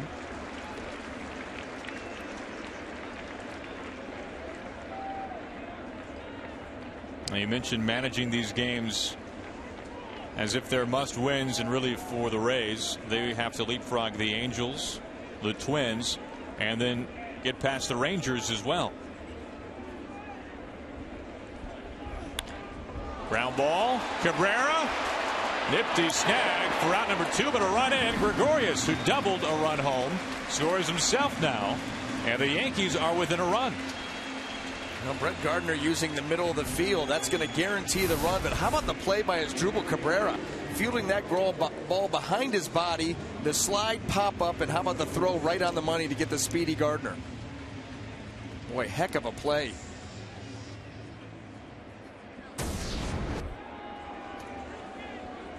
Two outs. Gregorius in from third.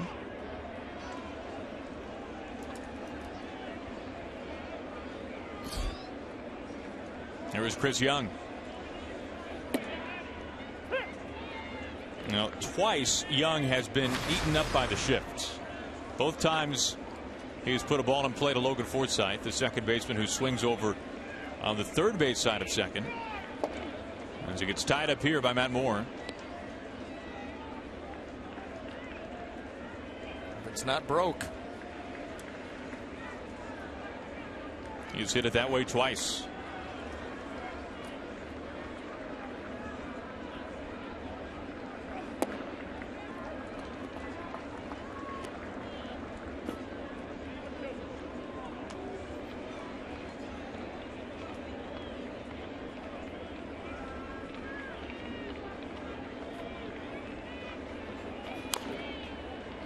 You know, it's really becoming almost more newsworthy when defenses play a guy straight up than when they actually shift or shape. You say the comment, they don't shift for this guy. Well, he must use the whole field. He must be well-rounded. Is that a new concept? Using the whole field? I think that it's going to be. I think that is going to be the new thing. Is you're going to have to start teaching hitters at lower levels to use the whole field. I mean, I'm telling you right now, if I was an entrepreneur, I'd open up a hitting school where I would teach kids how to hit to all fields. Because the day, I mean, that's going to become, that is going to become something I think is going to be in high demand when you've got a hitter. You think about guys like Paul Molitor and right. That just quick hands, use the whole field, how dangerous they were. Where if you just continue to hit into the shift, I mean, that's what's taken, one of the things that's taken averages way down. I think you combine that with the stuff of the pitchers and everything else, but I think that's something that you will see going forward, is that desire for guys that can use the whole field and keep a defense honest.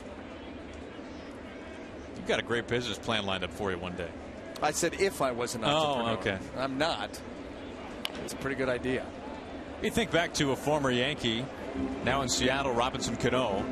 There was a time where teams would shift Cano. Thinking back to his Yankees days, there was a game at Fenway Park. Middlebrooks was the third baseman for the Yankees, and he was halfway towards second base. Cano dropped a bunt down at Fenway Park, and it turned into a double. And smart hitters will do that.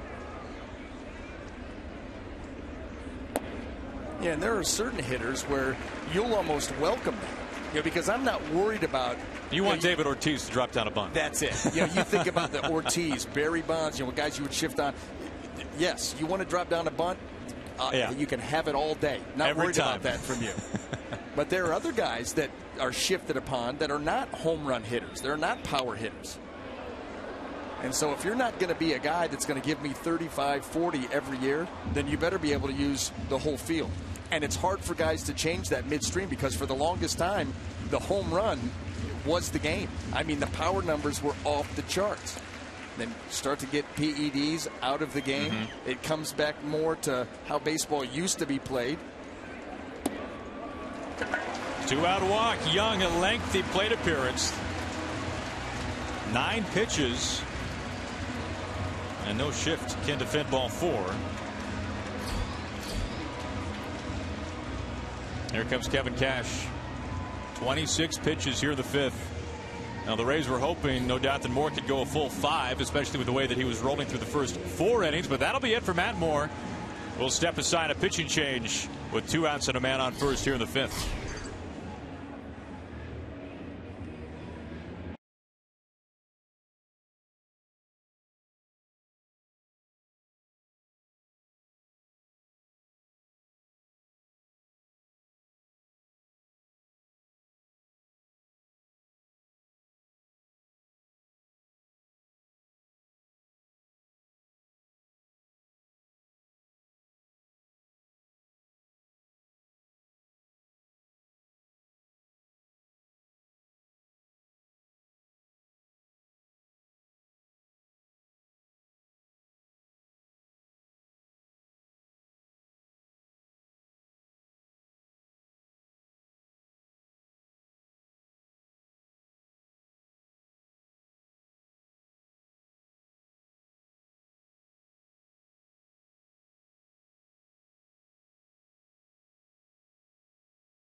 At Bat, the #1 app for live baseball. At Bat is up to the moment, at any moment, with in-game highlights, live look-ins, replay reviews, radio broadcasts, statcasts, and more. Get MLB.com At Bat now. Now, Matt Moore was an out away from going a full 5 innings. You can see his final line here. Well, that'll just eat at you. You want to qualify for that victory, but it was the walk that did Matt Moore in, the leadoff walk that came around to score on the Gregorius double, and then all of a sudden the walk to end his outing. Brandon Gomes comes in on relief, and the first righty that the Yankees are seeing today. On for the 50th time, 48 innings of work, and Brandon Gomes has been on quite a run here for the Rays, throwing the ball as well as he has at any point in the season here in the last month or so. And he just somewhat recently had a streak of 26 consecutive batters retired come to an end near the end of August. Jason Shreve beginning to loosen up.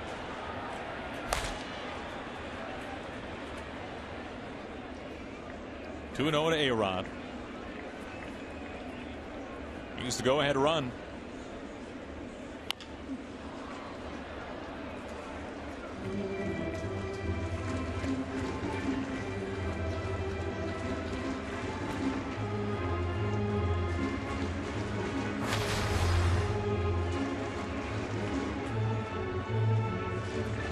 A-Rod struck out on 2 fastballs for Matt Moore.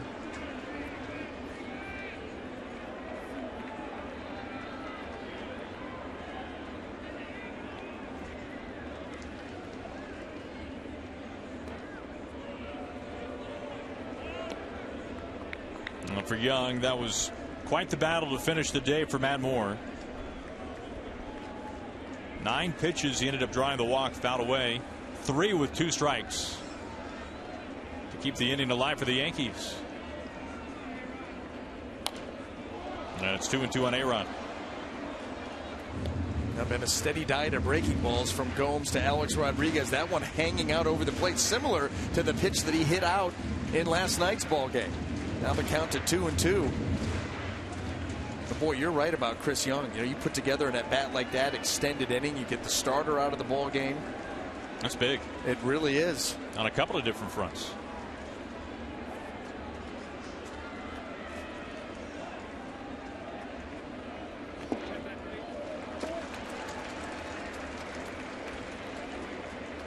And if you're Young with 2 outs and you represent the tying run, you are well aware that Gomes has a pretty good pickoff move. And so you've got to hang tight. Wouldn't be surprised to see that right now, because he will be off and running with this pitch. 2 outs and a full count. So the Rays and Brandon Gomes in particular might try to catch him napping and leaving a little bit too soon. So it wouldn't be surprised at all for a throw over right here. Only holds him tight. And right on cue. You're just trying to catch a guy mentally lazy, because you know he's going. So one time you know for sure a guy's going. And it was John Ryan Murphy with the walk to lead off this inning, which has given the Yankees their first 2 runs of the day. There he goes. And ball 4 to A-Rod. Back-to-back 2-out walks. The first from Moore, this one from Brandon Gomes, and the Yankees in business with 2 down for Carlos Beltran. Well, Jim Hickey coming out to the mound to talk to Brandon Gomes about Carlos Beltran. It's been 3 walks in this inning, uncharacteristic of the Rays pitching so far in this game, and it's gotten him into some trouble.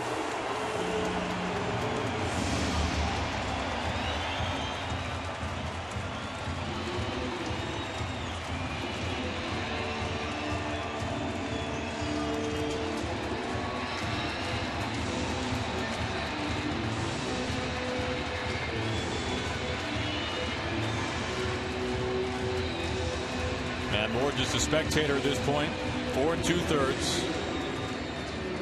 But overall, I think Kevin Cash is pleased with what he saw for Moore. Yeah, I think that was a step forward for Matt Moore, especially those first 4 innings. He was clean. The delivery was good. The command was good.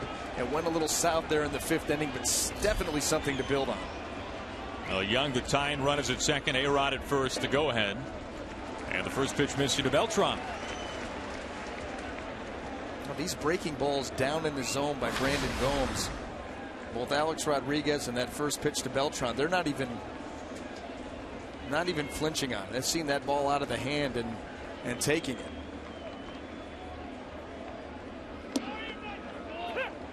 1-1. The season did not get off to a good start for Carlos Beltran, but you can see here since May 1st, and he has spent a little bit of time with the disabled list, Beltran has been one of the most productive bats in Joe Girardi's lineup.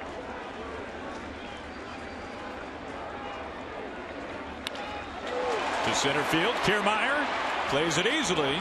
And a step back, a couple, and the Yankees get 2, but they strand 2, and we're through 5 innings.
Welcome inside the booth here from inside Yankee Stadium. Aaron Golds with Brian Anderson. And Brian, we've talked a lot about Nathan Eovaldi and his progression this year with the splitter, and he's been gripping it a little bit differently. A little bit different. You know, there's a lot of different ways with the seams, but what happened was Nathan Eovaldi had that thing tucked back there, and as he would release that towards home plate, it would come out a little bit stiff and was more of a forkball knuckling type pitch towards home plate. So you move it out, try to get it closer to the fingertips, and then all of a sudden, as you release it, you start to get that tumbling action, and that's when you get the real deception. You move that ball out, you get it to the fingertips, and then right here, and that ball comes out, it starts to tumble and fade. That's when you get your swings and misses. And Joe Girardi said that there's no doubt the splitter has been the difference for Eovaldi. His first 13 starts to his last 13. Although, as you can see today, the pitch count one away from triple digits at this point. Well, and that pitch has been inconsistent. We've seen some really good splits this afternoon from Eovaldi, and we've seen some that have floated, stayed out over the plate, or completely missed.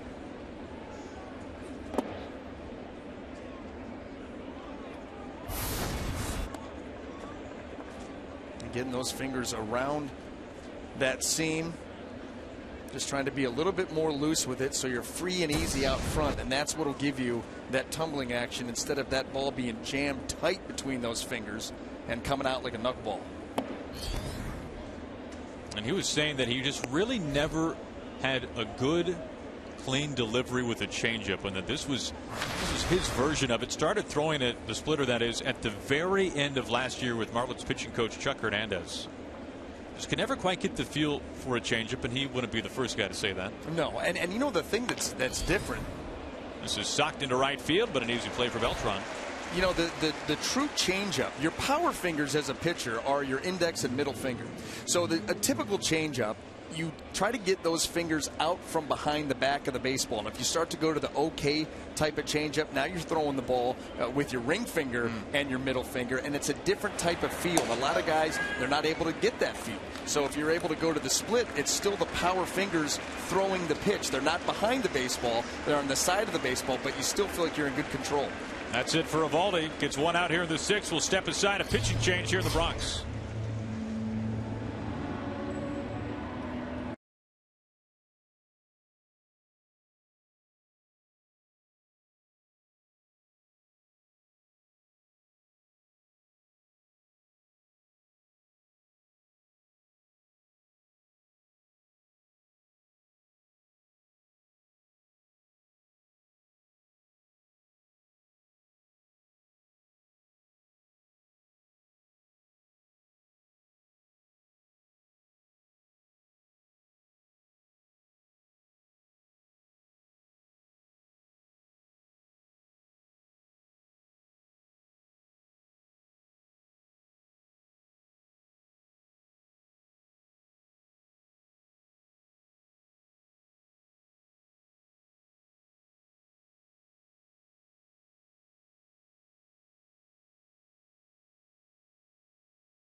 Well, today Nathan Eovaldi going 5 1/3 innings. And what was start number 27 of the season, he exits with the Rays leading 3-2. And Eovaldi over 100 pitches, and he tied a season high with 4 walks. Well, you know what? At the end of the day, it wasn't the prettiest of starts by Nathan Eovaldi, but he still put his team in a position for a chance to win. Down by a run, needs Chasen Shreve to come up big for a couple more outs and let their offense get back to work. It's Kiermaier to swing and miss. Season numbers on Shreve very good. 1.89 earned run average. His last 12 appearances spanning 11 innings has given up just 1 earned run. 1-2 quickly.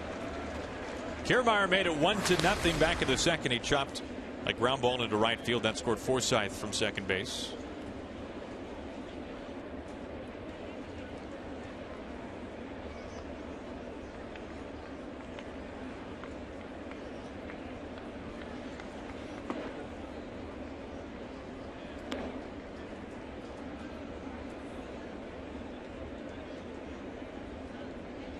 Kiermaier hitting 8th.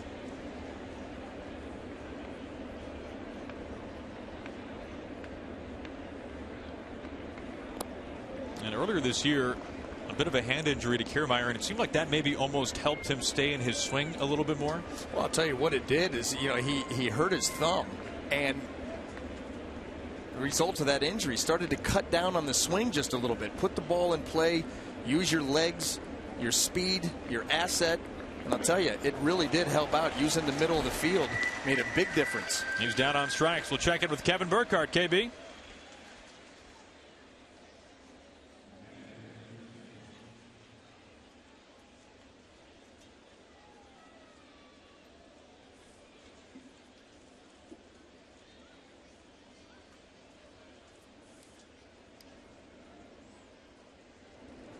Look at that. Well, thank you. KB's approval. I appreciate it. Well, if you are Tampa, or pardon me, if you are Toronto, that is exactly the line that you were hoping for David Price in September. It's the idea behind picking David Price up in that trade, and he is not disappointed, that is for sure. Mailey, the rookie catcher, digs in. 2 outs, nobody on.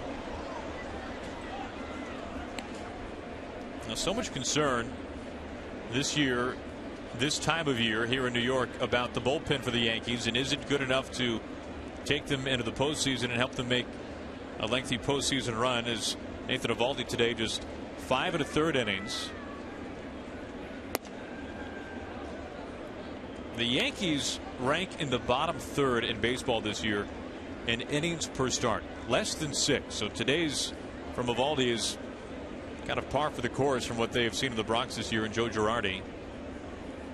And the good news for Girardi and company is this time of year they've had some relief added to the bullpen with the rosters expanding. From service hop to Gregorius, and the side sat down in order by Yankees pitching for the first time since the first inning.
Premium. Watch every out-of-market game live on more than 400 supported devices. Real-time highlights, live look-ins, pitch tracking, and more. Visit MLB.tv today. Picture-perfect afternoon here from the Bronx. The Rays holding on right now to a 1-run lead as we go to the bottom of the 6th inning. And a new pitcher up on the mound for Tampa Bay. Brandon Gomes, a third of an inning. Xavier Cedeno, who has been leaned on a lot. You can see over 50 appearances. Well, and having a tremendous season, an ERA of 1.95. And Xavier Cedeno is going to go at this Yankee lineup. Likes the cutter. He'll throw that pitch around 90 miles an hour, and the breaking ball on top of it. Nothing this guy throws stays straight. He'll face Chase Headley to begin things in the Yankees' 6th inning. He just couldn't ask for a better day. Yankees winning last night 5-2 the final.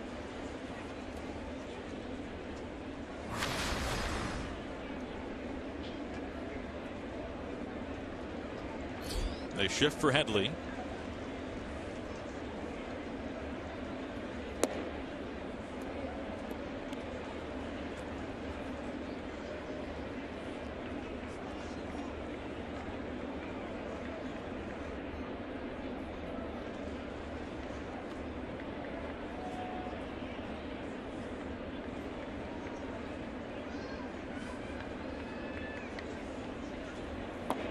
One and one.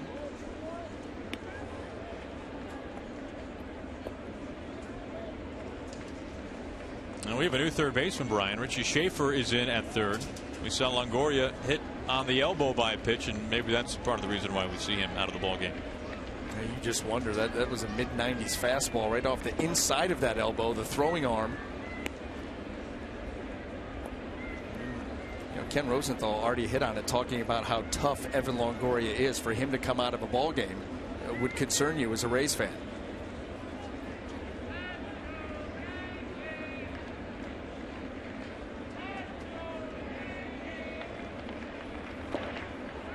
Gets Headley swinging.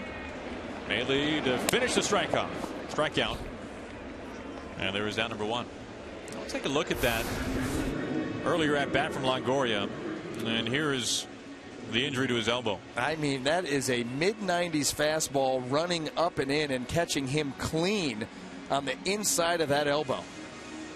And you just wonder if over the course of the afternoon it didn't start to tighten up a little bit. Not a great place to get hit, especially on the throwing arm.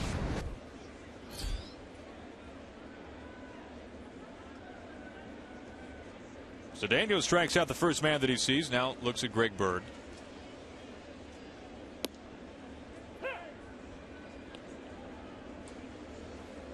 Now, Brian, we were talking about the Yankees bullpen as the top of the sixth came to a close. And the interesting thing about the bullpen, even though Yankees starters routinely this year have not necessarily pitched deep into games, the two in the bullpen that you think about the most with Betances and also Miller, they're actually on pace to pitch fewer innings than they did last year, even though it seems like they are pitching almost every night. Well, and that's a credit to Joe Girardi and game planning and being creative on how he's going to use these guys. You know, the knee jerk would be get them out there all the time. 3 pitches, and Bird caught looking. Back-to-back strikeouts. But you need to keep those guys fresh, and he's been able to do that thus far. And it's the best tandem in baseball.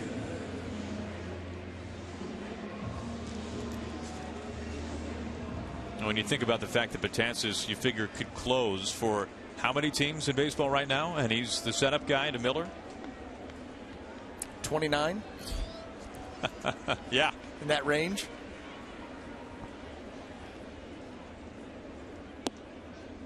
Murphy takes outside for ball one.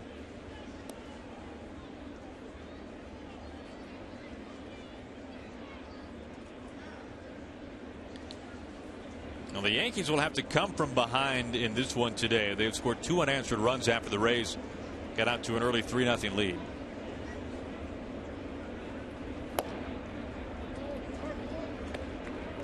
Blue Jays right now leading the Orioles, and last night was the first time in over 2 weeks that the Yankees won and the Blue Jays lost.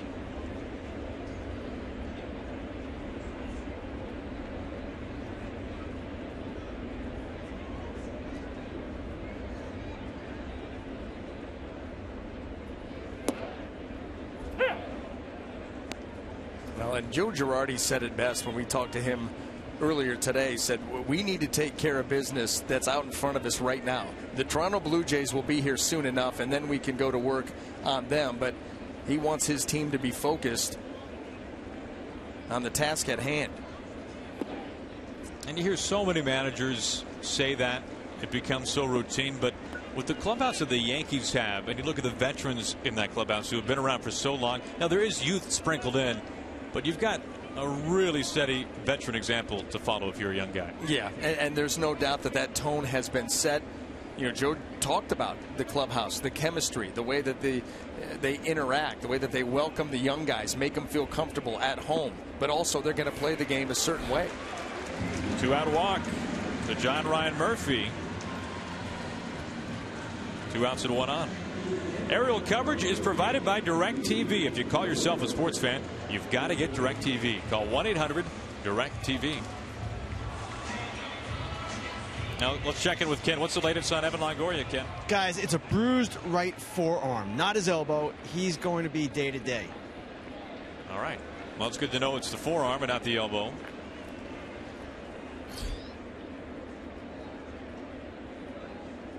Brian, it would seem like that would be a little easier to work with. Yeah, well, you're talking about the muscle versus the bone. You know, you think about the bone bruise of Mark Teixeira and keeping him out. And so you keep that ball, you know, into the forearm, not pleasant, but at the same time you can go right to work on the muscle and try to get the inflammation and stiffness out of there. And, you know, Evan will be out there as quickly as he can. I mean, he's just that type of guy. In the meantime, Cedeno has walked the go-ahead run to first base. Pardon me, the tying run to first base. The go-ahead Gregorius swinging a hot bat at the plate. It's 1-1.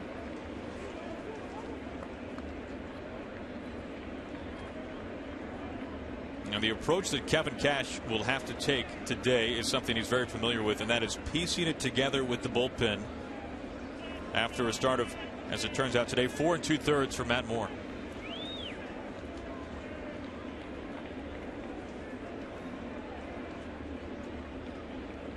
Well, that's where you go to your sheet. You go to your sheet. What are the matchups? Who do I want here? You've got to cover some innings. Nothing new to the Rays coaching staff. There's pitching coach Jim Hickey. He's got a couple of sheets. Speaking there. of matchups. Gelt's warming up in the bullpen.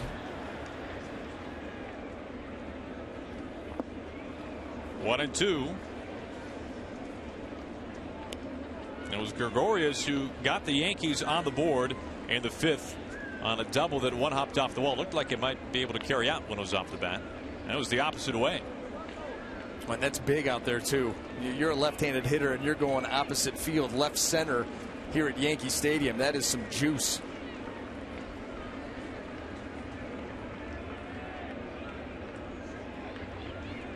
Murphy at first base, keeping an eye. It was Murphy who scored from first base after he was walked. He came home on the double by Gregorius. In this inning, he's walked with 2 outs.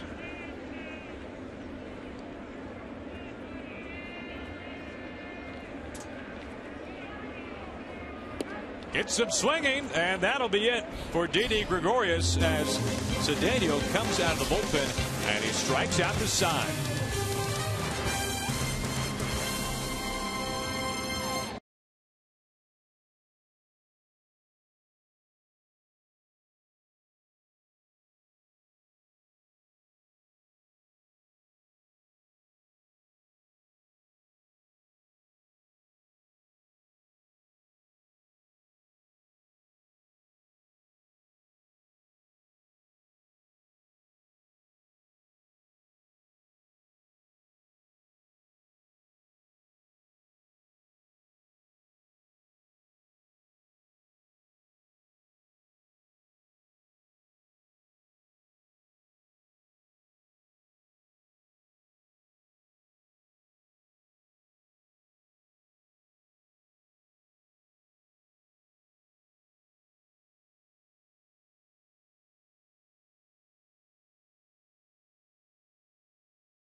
As we go to the top of the 7th, and we'll check in with the hardest working man in baseball. Ken, what's going on?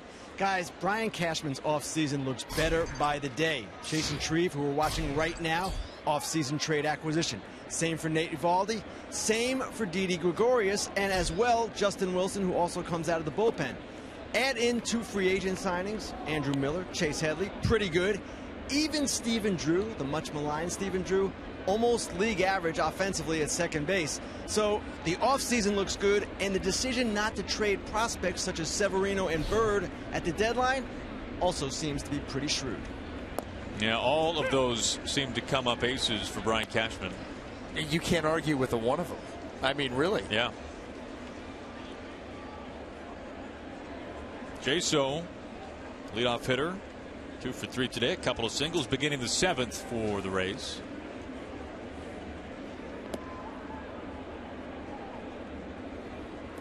And even though Severino is only 21 years old, he got the win last night. He's won his last 3 starts.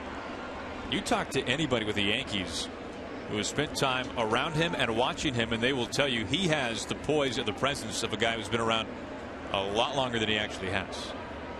Well, such confidence in his abilities and in his stuff and in what he wants to do, and it shows. His mound presence, very good. The ability last night in working with Brian McCann to make an early adjustment away from the fastball so much, start to sprinkle in the off speed. Then he got that Rays offense off balance and was so good. And a lot of times you don't see that from a young pitcher. Did have some help with Brian McCann, the veteran back there, putting the fingers down, but ultimately you got to agree to him.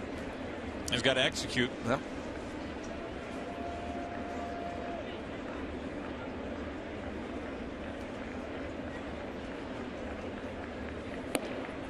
Leadoff walk to Jaso. He reaches for the third time.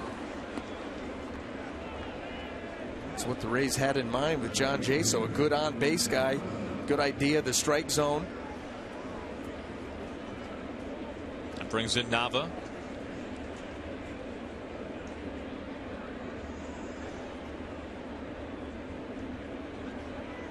Rob Thompson will adjust accordingly here with the man at first base.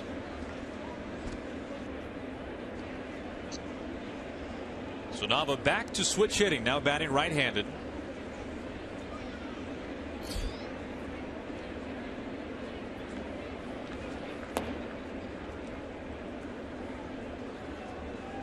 Boy, Brian Nava brought up some really interesting points yesterday, talking about that short period of time where he abandoned switch hitting. And we hear every once in a while about, even in today's game, some players who things are going so rough from one side that either they or the coaching staff thinks that it's a good idea to abandon switch hitting. Shane Victorino, one that comes to mind.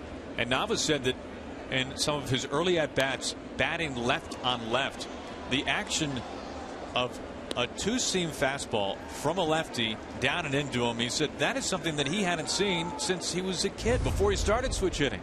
And it jammed him, and that's what helped to lead to a hand injury, which forced him to miss some time. And I would imagine that when he was a kid, the movement and the velocity was not the same either. I would think so. So it's at a completely different level. That's part of the reason why guys like to switch hit anyway. Like to see that pitching arm out away from them, get a better view, of the pitch. Sometimes, you start to, like he described, hit left-handed against a lefty. That feels like that arm's right on top of you. The action on the pitches is different than you've seen. It can be a struggle. And that was an early conversation he had with the Rays once they picked him up after he was designated for assignment. So whether or not he wanted to continue switch hitting. Get back to it as more of a regular thing. High throw, but corralled. Nava is safe. Now the timing of the play was completely thrown off with the feed of Chase Headley. Too high to Brendan Ryan, and they're not going to be able to get it. This looked to be tailor-made. Nice chop, but it's up. Got to come off the bag, retouch, and then throw flat-footed. No way you're going to get Nava. And some good hops there by Brendan Ryan. Look at the lead runner. Nava's safe. Brings in Schaefer, his first at bat since taking over for Longoria, as Ken told us was not an elbow but rather a bruised forearm.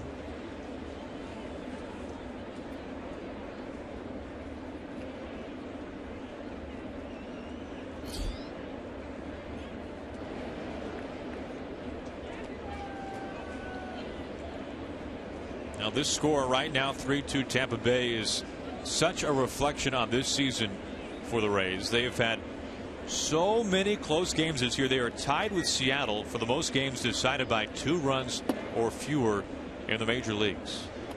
I mean, it has been razor thin for Tampa Bay all season.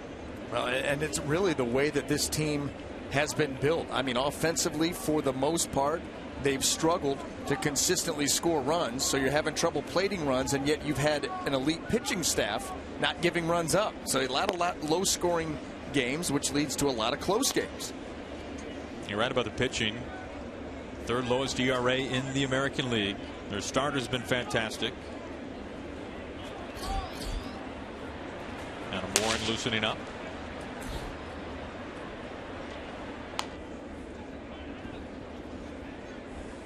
1 out, 1 on. Schaefer's first at bat.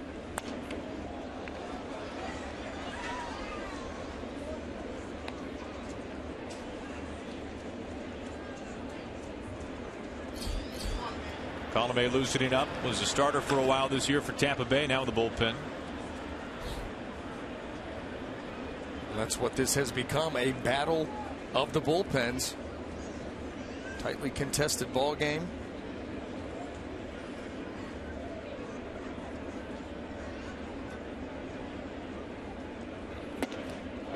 Big swing and a miss to make it 2-2. Now Richie Schaefer does not get cheated. Has the count in his favor at 2-1, gets a fastball and takes a big rip. You may see Chasen Shreve go right back to that pitch.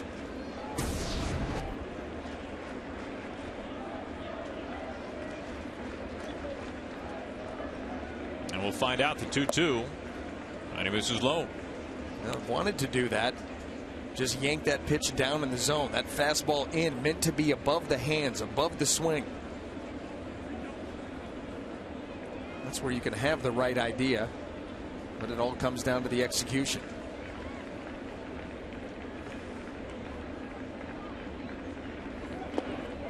A walk to Schaefer in his first plate appearance today. Nava into second base. So 2 walks this inning.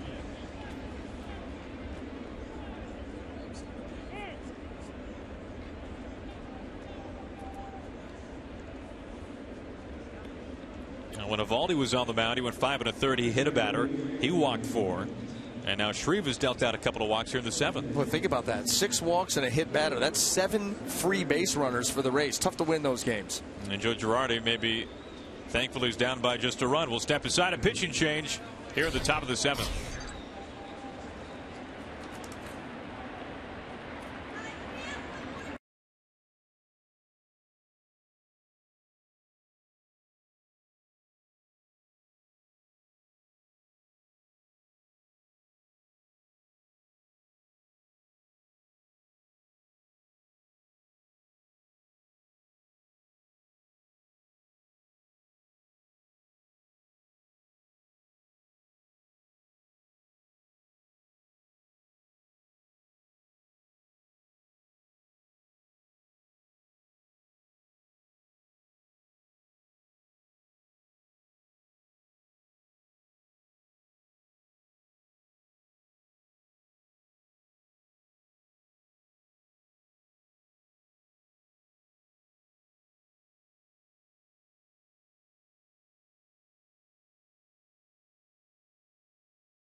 After a couple of walks in this top of the 7th, you can see some courtesy high fives, Brian, and then some clear frustration. Well, there's no doubt that those revolve around the 2 walks.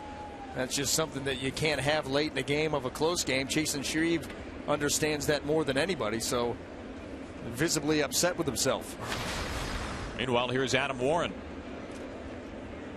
Adam Warren, one of those guys coming out of the bullpen with very good stuff and able to give Joe Girardi length if need be.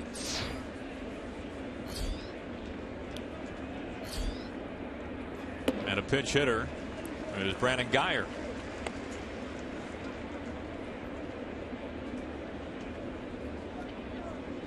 So as Joe Girardi goes to his bullpen, Kevin Cash goes to his bench.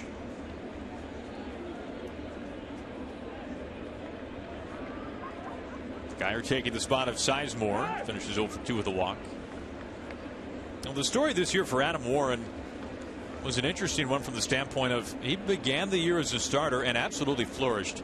He was eventually sent to the bullpen when Ivan Nova came back from injury, and really at the time you can make a very strong case and probably win it that he was the Yankees' most consistent, most dependable, most reliable starter. But it was simply a numbers crunch. He had 6 pitchers for 5 spots. Brian Cashman, Joe Girardi chose Warren to go back to the bullpen. Well, showing that ability. He'd been out there before. Right. And he's a guy that Joe Girardi knew that he could make that transition. And really, it's a nice problem to have when you've got that many quality pitchers on one staff.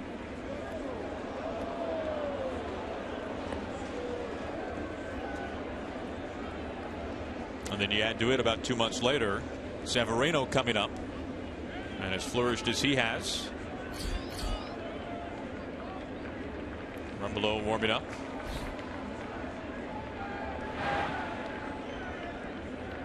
A 1-2 to Geyer. Jams him off the hands. It's 1-2 still.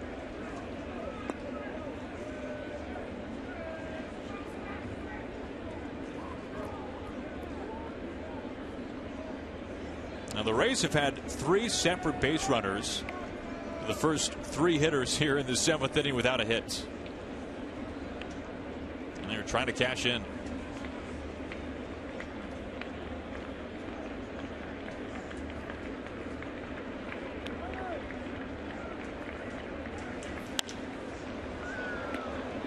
Easy pop up. Brendan Ryan makes a 2-hand catch. Boy, and not an easy play for Brendan Ryan. You know, that's almost a play you'd like to see Carlos Beltran take. Yeah, Brendan Ryan saying I had a hard time finding that. It's a high sky. It's over his head, kind of out of that no man's land, and you can see him right here. When a guy does that, you start to panic. Maybe not so easy after all. He's able to recover. Big exhale there. Wow. Tells you all you need to know about that play. Nava stays at second. Schaefer, who walked at first. 2 outs. Here is Forsythe.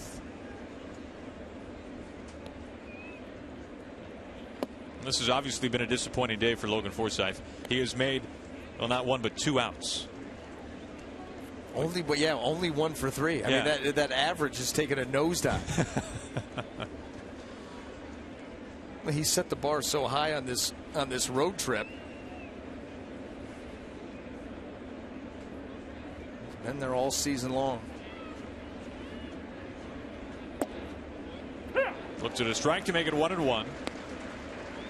And think about it, a 5-game hitting streak entered today for Forsythe. He was 12 for 18 in those 5 games. Pretty good numbers against Adam Warren in his career. His 10 at-bats.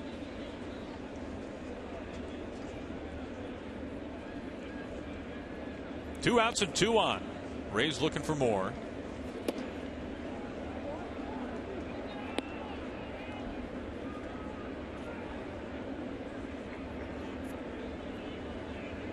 Tampa Bay 4.5 games outside the second wild card, which of course the top wild card spot entering today held by the Yankees, but New York has its sights set on the division title in the East.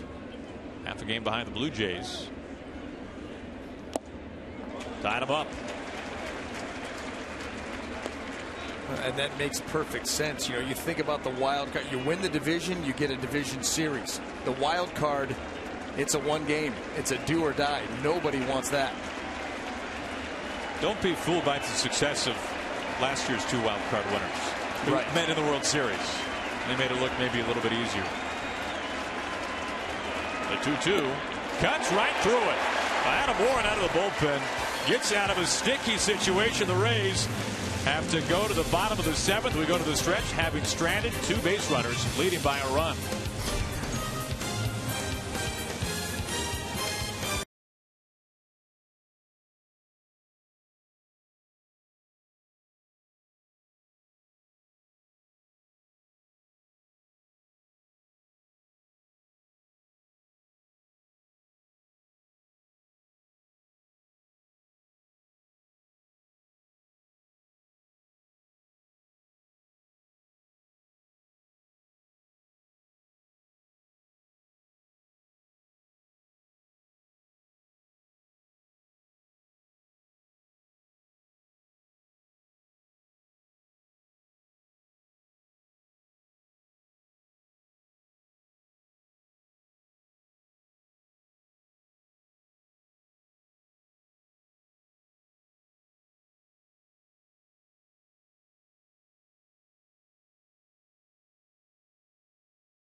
And well, the pitching matchup for this one was an interesting one. You had Eovaldi trying to continue a hot run. Matt Moore trying to prove that he can get his command back.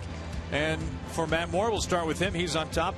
Did not go a full 5, but pretty good overall. Yeah, something to build on. His first 4 innings, very strong. A couple of walks hurt him in the 5th inning, but overall, I think there's something that he obviously can build on for his next start. Evan Longoria coming out of the game. You never like to see that if you're a Rays fan. And then Nathan Eovaldi. You look at his outing, inconsistent. We saw, and you could go with the fastball, the split, the slider, any of his pitches. We saw some that were very, very good, and then some not so good. The bottom line is he got into the 6th inning. He gave up just the 3 runs. His team still has an opportunity to win here in a very tight game. And Gregorius, got it started for the Yankees. That little mini comeback going the other way with a lot of power out to left center field, and he continues to play well for the Yankees. Well, we'll go back to the final 2 pitches of this top of the 7th. You love this sequence. I love this sequence. Look at, you get the sinker down and in with the half swing, and then right out of that same area, you're going to now cut the fastball.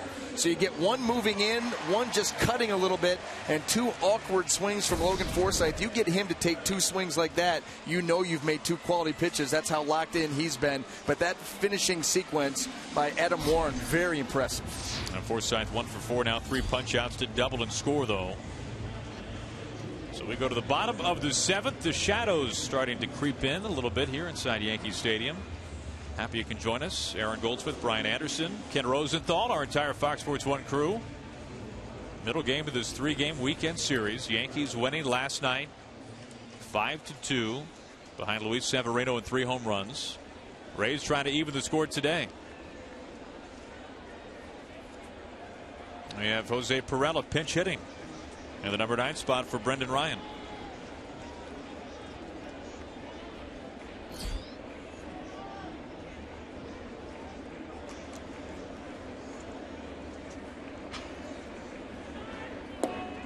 And he looks at a first pitch strike.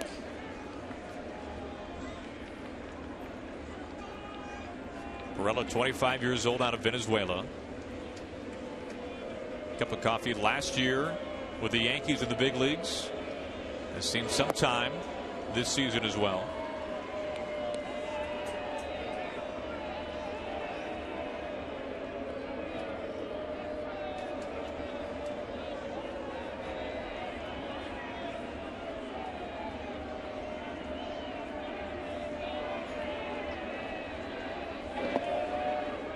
So Daniel misses to make it 1-2.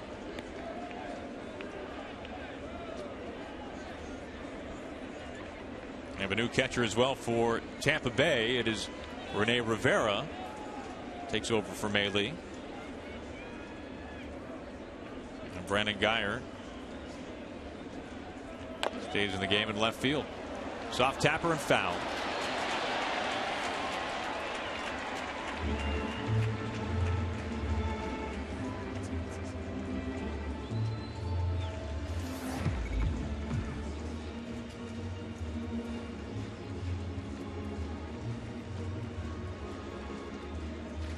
So far, this Rays pitching staff, which was Moore for 4 2/3, Gomes for a third of an inning. Now Cedeno has been able to hold this Yankees lineup, which is the 2nd most potent in baseball, to just 2 runs, which has made Jim Hickey, the pitching coach, very pleased so far.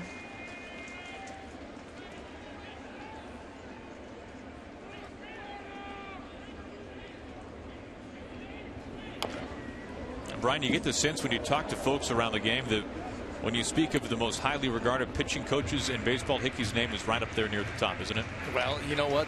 The proof is really in his pitchers, in his pitching staffs, what they're able to accomplish, his ability to communicate with the pitching staff. Think about how many guys that are under Jim Hickey during the course of a season. I mean, you've got your 12 or 13 man bullpen, then you've got all the guys that have come up, get called up. He's got to put together game plans. He's got to be able to relate to each guy, and just continues to have guys go out there and have great years. You think about a guy like Erasmo Ramirez coming over and what he was able to do with Erasmo Ramirez, Nathan Carnes, the development of Chris Archer, who you can only tell by his hair. That's the shot of the day. There's just absolutely no doubt, though, that what who that size? What is it? Do you know the size of the hat? Well, here's what I do know. The hat has been since opening day. The hair's continued to blossom, to develop. The hat has stayed the same. It's his gamer. And so it really is a brawl on the mound between the hair and the hat during the course of one of his outings. It's Perella looking. Blossom is a really good word for that, Brian. No, I mean, you can just... It is the Chia Pet effect. That's true. And it just continues to unfold and unfurl. And there's more and more of it as the season's gone on. I mean, that's an impressive lid right there. Well, the Yankees will have to face off against that man tomorrow. Yeah. Which makes today's game for the Yankees even more important if they want a chance to go into tomorrow with a chance for a series win. Ivan Nova will go for New York. Back at the top of the order here is Gardner.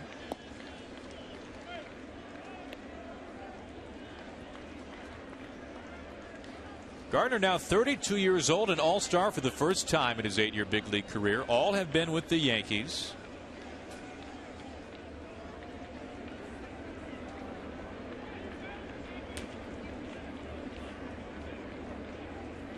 When you look up and down the lineup card for the Yankees on a day-by-day basis, even a year-by-year basis, well, there aren't often many times that you can say drafted, developed, and became an all-star, all in Yankees pinstripes. You see so many veterans who have come over through free agency or through trade.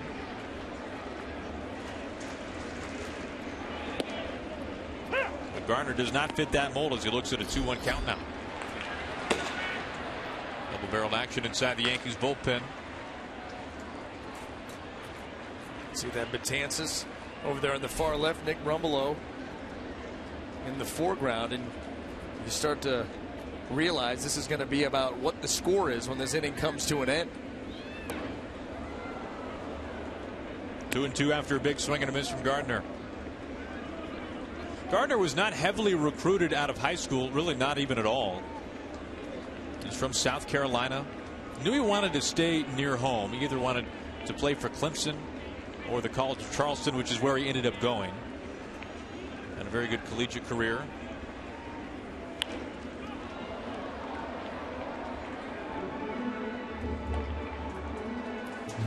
But he has really become a mainstay here in the Bronx. No, he's got that ability to give you a very tough at bat, works the count, sees a lot of pitches. Another guy who will use the whole field, but not afraid to turn on some balls and hit for occasional power, and not just here at Yankee Stadium. A breakout power year last season. He had 17 bombs. He's got 13 this year. On the infield, finding the sun a little bit. Schaefer out number 2. Well, you know it's a tough sky when you've got guys out there with glasses on and then they're still using either the glove or the hand to continually shade those eyes. The eye black, the sunglasses, the glove. That kind of a day, but a beautiful day here.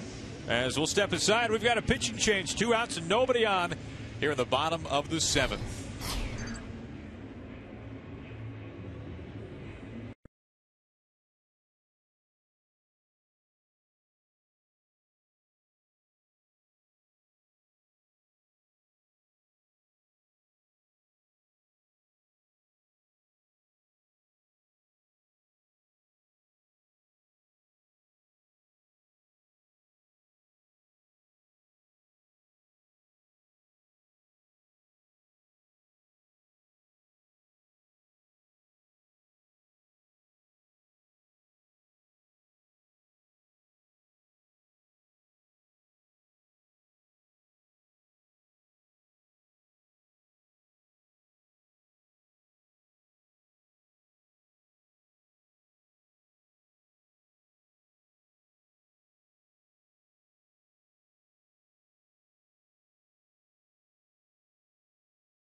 implication continues with the National League wildcard leading Pirates battling the National League Central leading St. Louis Cardinals. Coverage begins after our game right here on Fox Sports 1 and streaming live on Fox Sports Go. Alex Colomé, the new pitcher up on the mound for Tampa Bay. A starter earlier this year and has really flourished. Yeah, much like Adam Warren. Comes from the starting rotation, goes out to the bullpen, has slowly but surely worked his way towards the back end. He has electric stuff, a big fastball, good slider. He's taken on some high leverage innings for the Rays. And he faces a pinch hitter. It is Jacoby Ellsbury. Ellsbury did not start today because he had to exit last night's game with flu-like symptoms and a very upset stomach. But Joe Girardi said that he would be available today if needed, and here he is.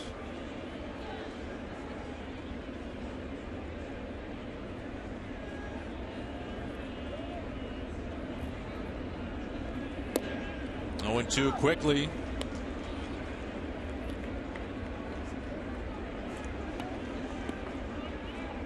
Ellsbury taking the spot of Chris Young. Young finishes 0-2 with the walk.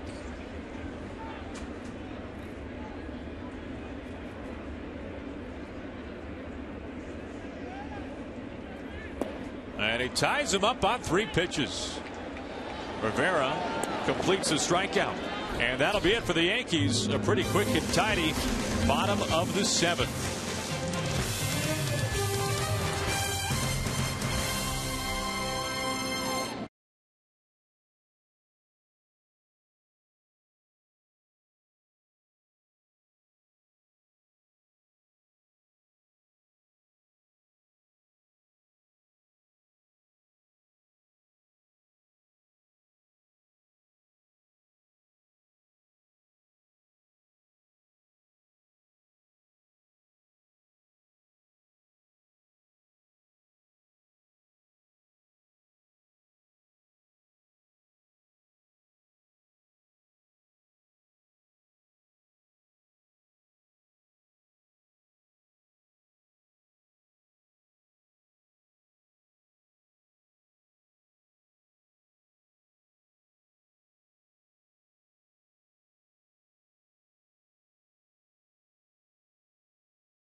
Yankees as we go to the top of the 8th as Jacoby Ellsbury stays in the game and is in center field for Brett Gardner. Meanwhile, Gardner shifts over to left field, familiar territory.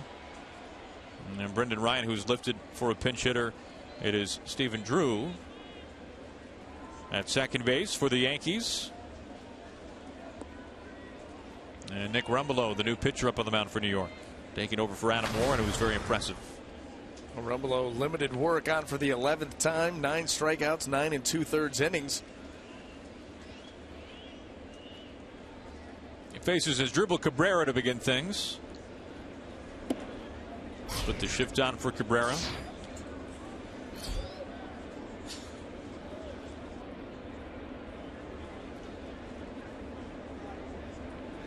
Cabrera drove in 2 of the Rays' 3 runs with 1 swing. That was back in the 3rd inning. Tampa Bay has not scored since, and it maintains a 1-run lead.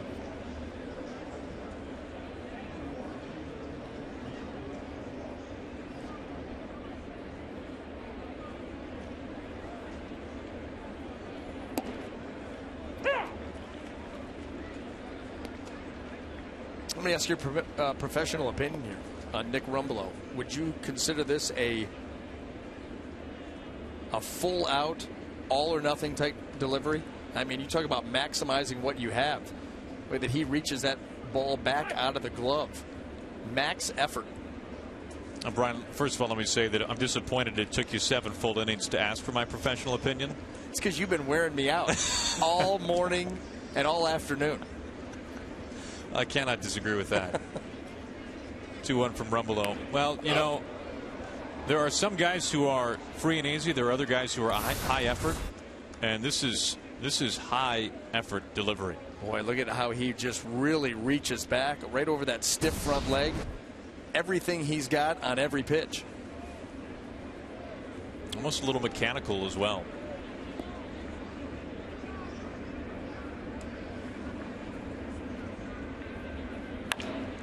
This is lifted to right.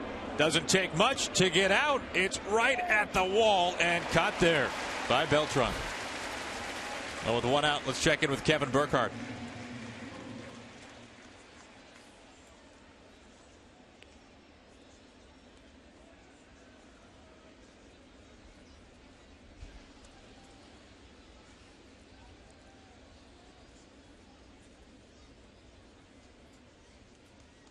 All right, KB, good to know what's coming up. Boy, Price, 14-5 now this year. 8 strikeouts over 7 innings. ERA beneath 2.5. I mean, what more could you ask for? True definition of an ace. There's Loney with 1 out.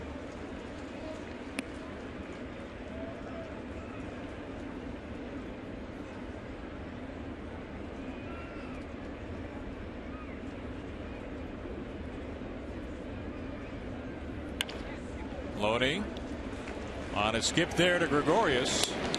2 outs.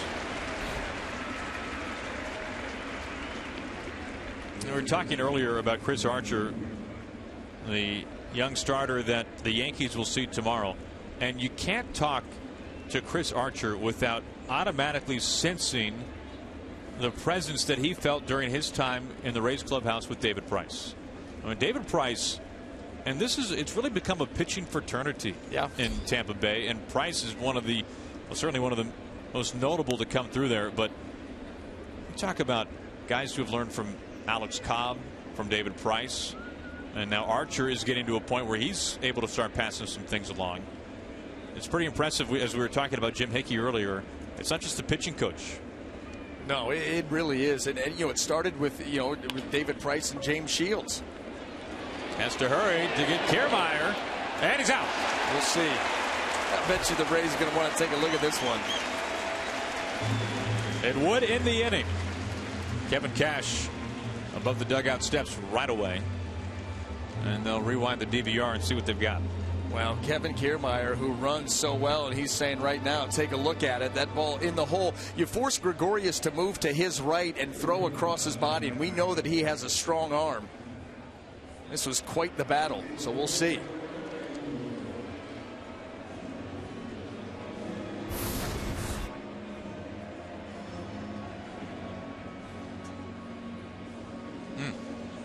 This one may get overturned.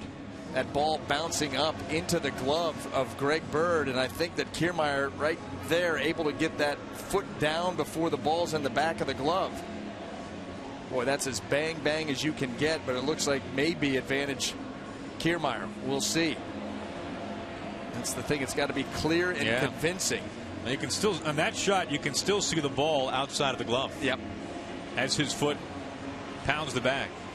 But one thing we do know about instant replay is that so much depends on what the call was initially ruled. That's right. When you get those really bang bang types of plays, then you're right, that the call on the field is typically what they're going to go with, and this certainly fits that category. So this will be an interesting call. And you have to remember, as you are umpiring at home watching this, that on a play like this, the ball has to touch the back of the glove. It cannot be encompassed by the glove, so to speak. And here we go. He's safe. That's overturned. 2-out infield single. And there's no doubt the speed that Kiermaier has in the outfield translates to the bases awfully well. Well, he gets to top end speed as good as anybody in the game, and he's starting to realize what an asset that is. And so you talk about the thumb injury, shortening the stroke, realizing just put the ball in play. If I put the ball in play, I've got a chance. That's a ground ball to shortstop that he's able to beat out. Rene Rivera climbs in for his first at bat today. Took over for Maile, the rookie catcher.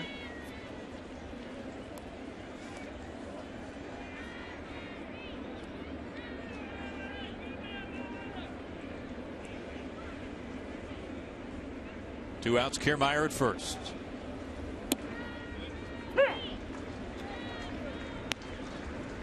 And keep your eye on Kevin Kiermaier, too. One of the stolen base threats in this Rays lineup, leading the team 16 out of 19. Rays like to be aggressive on the base paths with a lead. And 2 outs. Try to get that runner in scoring position. Pitch out. Thinking right along with us.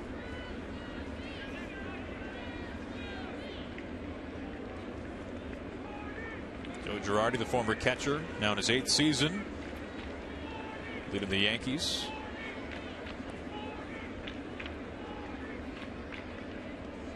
Here comes the 1-1. Watch out. Rivera has to spill down to his wallet. Kiermaier easily into second. Well, you have a pitcher that's worrying an awful lot about Kevin Kiermaier over at first base. We saw the pitch out. We saw right there was hold, hold, hold. You lose a little bit of rhythm to the plate and miss very badly. Right over the head of Rene Rivera.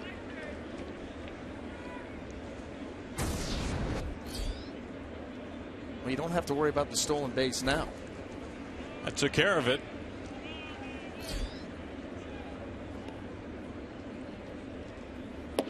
Two and two. A good off-speed pitch there by Rumbelow. Good arm speed. Take a few miles per hour off. You're right back in the count. And set yourself up, too, to go right back to that pitch. I would not hesitate. Now, the Rays have not scored since the 3rd inning yet. They hold a 1-run lead. Thump to left. Gardner now in left field. He's back by the wall. Does he have the room? He makes the catch. That is a loud way to end the top of the 8th. And a fine catch made by Gardner, who began the game in center field.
Yourself a sports fan, you've got to get DirecTV. Call 1-800-DIRECTV. Happy you can join us as we go to the bottom of the 8th inning.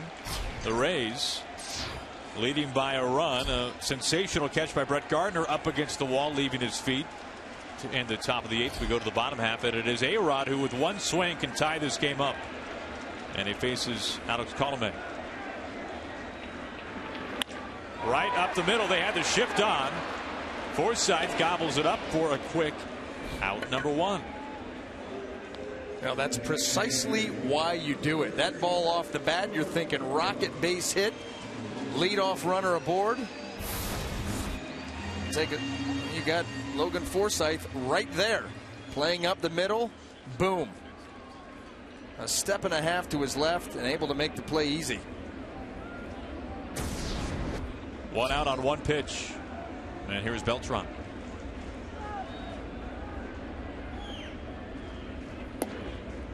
And they put the shift on for Beltran.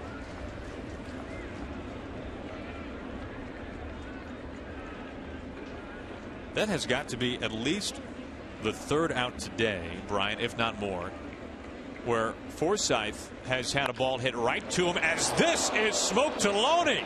Right on cue. Well, and listen, this is exactly what the shift allows you to do. It allows you to take your first baseman and put him right over there on the line. Look where he's at. I mean, he's barely in fair territory. This is a self-defense class right there. Yeah, who caught who? But you have to wonder a little bit more in the case of Forsythe, but in that's a good example too. When you look at today's defensive metrics on judging how much range a fielder can cover, well, at some point you have to take into account the shift, because otherwise there's been at least 3 circumstances where Logan Forsythe has ranged to the third base side of second. Yeah. But really he's moved about a half step. Right, and because of where he is now. You see where with Carlos Beltran, he was a little bit further out into shallow right field because it gives him more range, and you're not worried about the foot speed of Beltran. Headley with 2 outs and nobody on.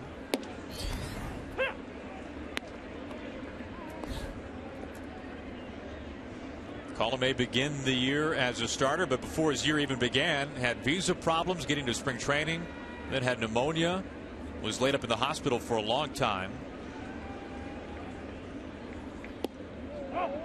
Pitched out of the rotation for a while for Kevin Cash, now in the bullpen. Pitching very well in relief. Well, and when he went to the bullpen, that's a whole new role for him, and so the first couple of outings did not go very well as he transitioned. As a starter, everything is accounted for. You know what time you're going to warm up, you know your whole routine, you get it down. Bullpen, it's different. Phone rings, your name gets called, you've got to be ready to go. And he has transitioned into that role very well and pitched so well that Kevin Cash not afraid to go to him in these 1-run games in the 8th, in the 9th inning from time to time. Both Yankees runs coming in the 5th. Gregorius a double, Gardner an infield ground out. 2-2 to Headley.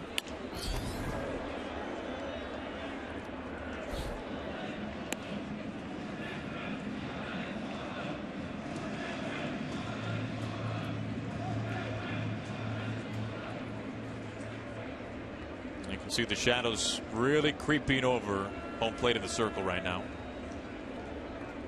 You need a few more feet out before they really start to come into play, because right now the hitter, in this case Chase Headley, is making his mind up to swing before that ball hits the shadows. And so when those shadows start to creep out and they get around that halfway point, now the time to make your judgment on whether to swing. The ball's going from light to dark. Not quite yet. Headley now 31 years old. Bird on deck. Headley with that fantastic season back in 2012. Gold Glove winner, Silver Slugger winner in the National League with the Padres. Colomé's 3-2.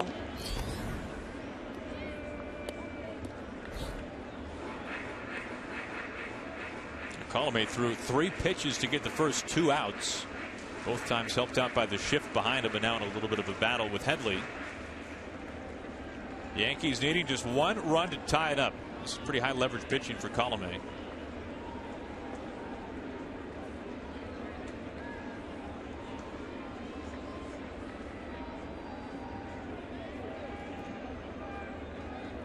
comes pitch number 8.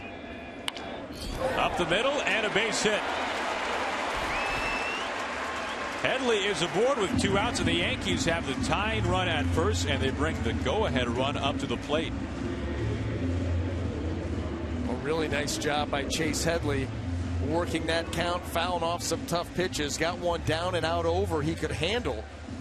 Doesn't try to pull it, uses the middle of the field, hits a nice line drive to center field, and keeps this inning going for the Yankees. It brings in Greg Bird.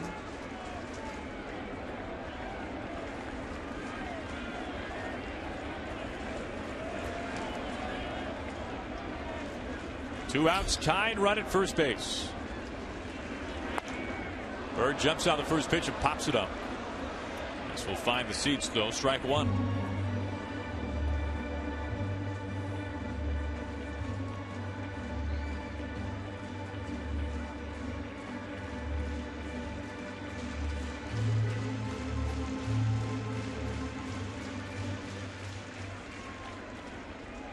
Bird has played in less than 20 games this year.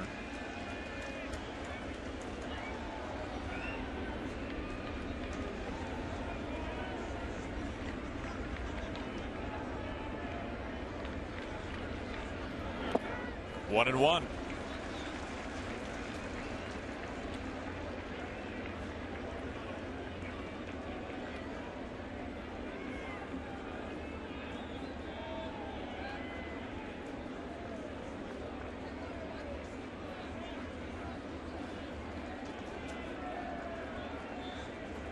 Bird a home run last night, a home run the game before when he was playing in Boston. Now 3 home runs last night by the Yankees, and this one by Bird. Boy, that was after swinging over that split earlier in the at-bat. He got one that stayed up a little bit and did not miss it.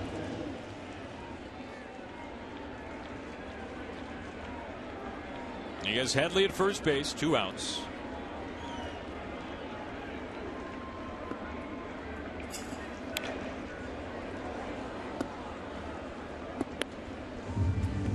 And you wonder, for a young player like Bird, a young left-handed hitter like Bird, in a high leverage situation like this, and you saw what you did last night, and you know how easy it is if you get the right swing on it to poke one over the fence in right field, to try to stay within yourself a little bit. That's exactly right. You got to realize you're strong enough. Get the barrel to the baseball and it will fly, especially on an afternoon like this.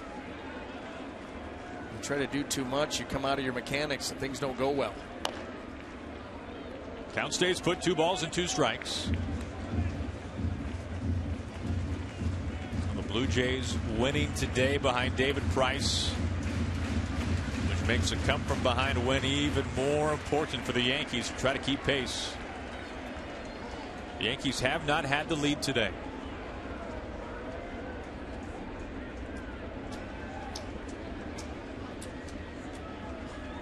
And the 2-2. A full count.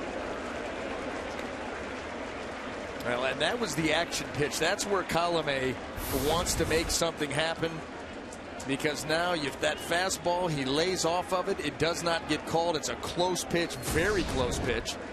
But now that allows Chase Headley to be in motion here with 2 outs. Headley, the 2-out single. There he goes, the 3-2 the opposite way. Geyer has to play it on a hop and a bobble. This gives an extra base. Headley to third. The Yankees in business, back-to-back 2-out base runners, and they get some help from Geyer, who came off the bench and is now in left field for Sizemore. Brandon Geyer closed ground too quickly. You know, he's thinking about making a catch and ending this inning. And as he gets too close to the ball, it's now going to short hop. He decides to pull up, which was the wise decision. And then that hop off the glove. Chase Headley, you see right there, him trying to back up because he was so aggressive coming in. And Chase Headley off and running. Now this play is going to happen right out in front of him. They're going to hold up there. Uh-oh. Ball gets away, and now I get to third.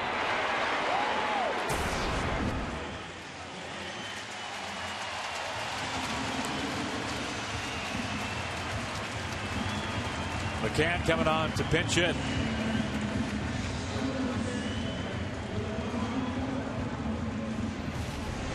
And go back to early July against Tampa Bay. One swing and a walk-off win he gave the Yankees.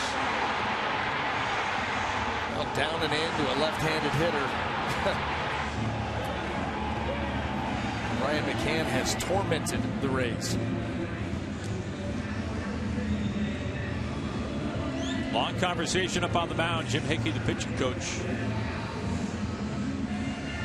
Well, and you wonder here, is Jim Hickey out there giving instructions to Alex Colomé, or is he buying time for the shadows? And continue to creep out a little bit more towards the mound. Man, that's when you start to get into the territory it's going to affect.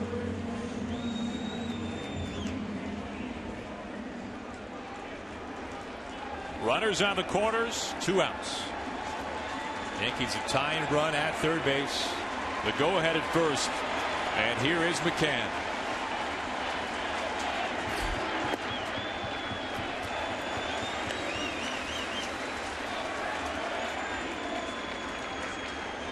On the season it has been for McCann. 23 homers, over 80 RBIs.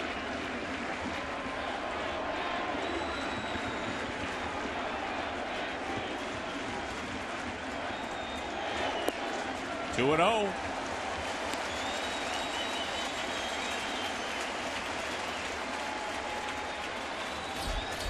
Gregorius would be next. The first 2 batters for the Yankees were retired on 3 pitches. It has been a different story since.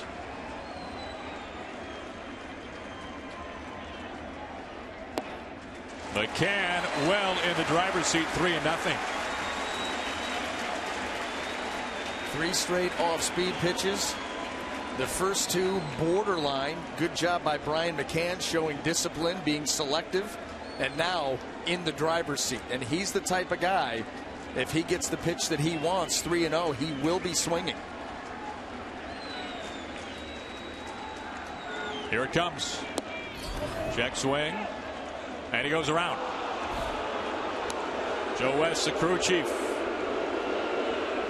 He was ready to turn it loose, 3-0. This ball's down. He realizes it late, and that bat had a little bit too much movement for Joe West.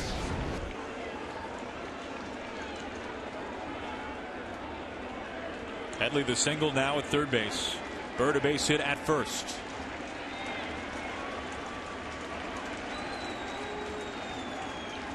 And the 3-1. And he walks him. The Yankees have him loaded with 2 outs. 3 straight base runners after the first 2 retired within the blink of an eye.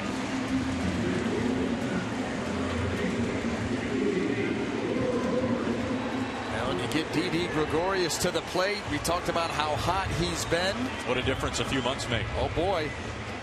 Buckle up. If this was early in the season, if you're Colomé, you're feeling a lot better about facing Gregorius than you are now. Absolutely. Absolutely. He's been tremendous since the All-Star break. Even more recently, has been better than that. Romero getting loose. 2 outs, bases full for Gregorius. It was Gregorius who got the Yankees on the board in the 5th. A run-scoring double. And then scored on the infield ground out by Gardner. So he's had his fingerprints on both Yankees runs today, trying to keep that trend alive in the bottom of the 8th. As Rivera, who began this game on the bench, comes out to have a chat.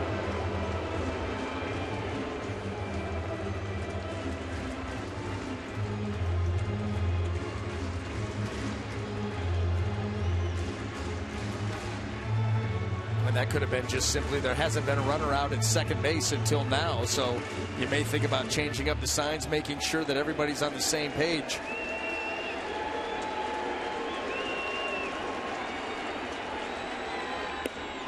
Ball 1.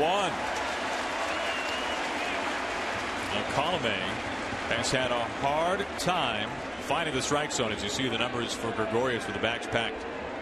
3 straight 3-ball counts, and he starts off ball 1 to Gregorius. And that was the first pitch that he really tried to overthrow. Peeled off of that badly, missed badly.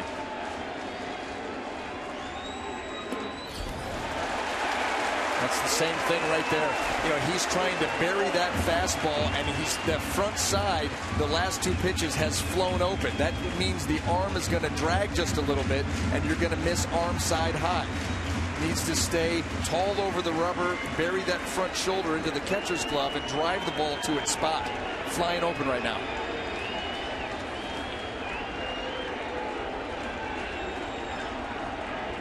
The 2-0. And a strike there with some heat. Much better on that delivery. Able to get the hand out in front. That's where you're going to do your best work. Gregorius batting nearly .350 in his last 40 games, and he's been a huge run producer for the Yankees.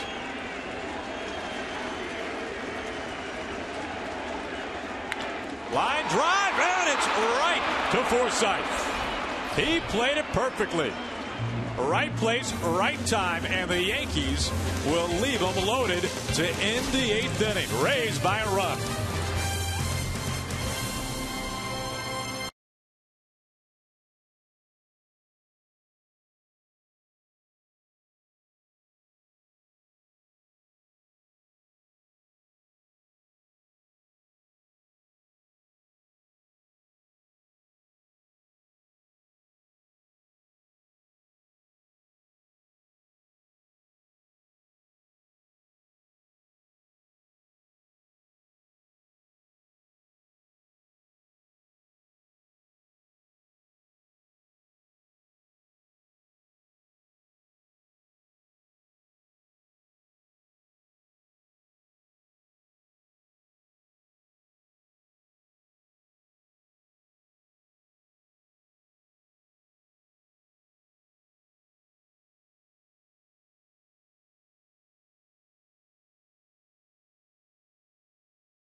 Gregorius. Well, the first two fastballs by Alex Colome, he's going to fly open and lead 2-0. He gets right back into the zone. Good pitch there.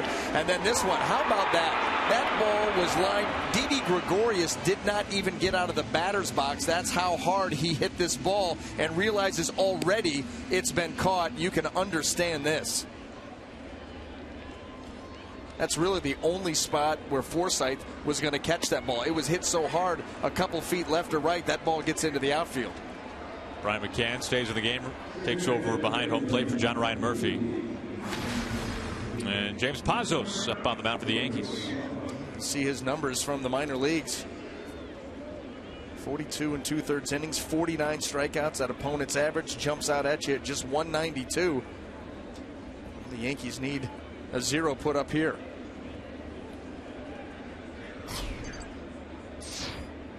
And a pinch hitter, Joey Butler, takes over for Daniel Nava in the number 2 spot.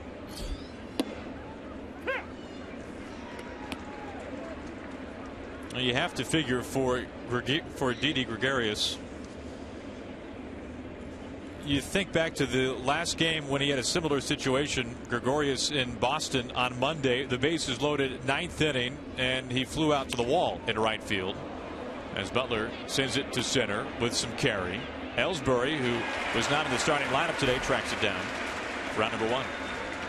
Well, and a nice job there by Jacoby Ellsbury. That ball was well struck, but he turned and started running towards the center field wall. Then looked back up, found the ball, and made the catch. Didn't drift. One quick out.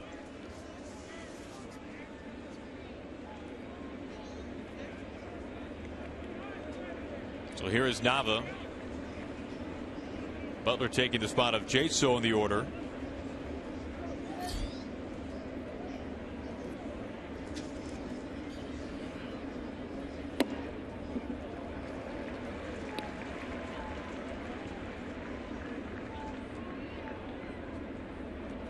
On one on Nava.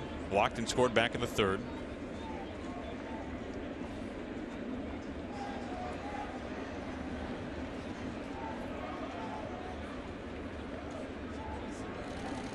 Now this Rays team very different this year in a number of ways, specifically at the top. And for more on that, we check in with Ken.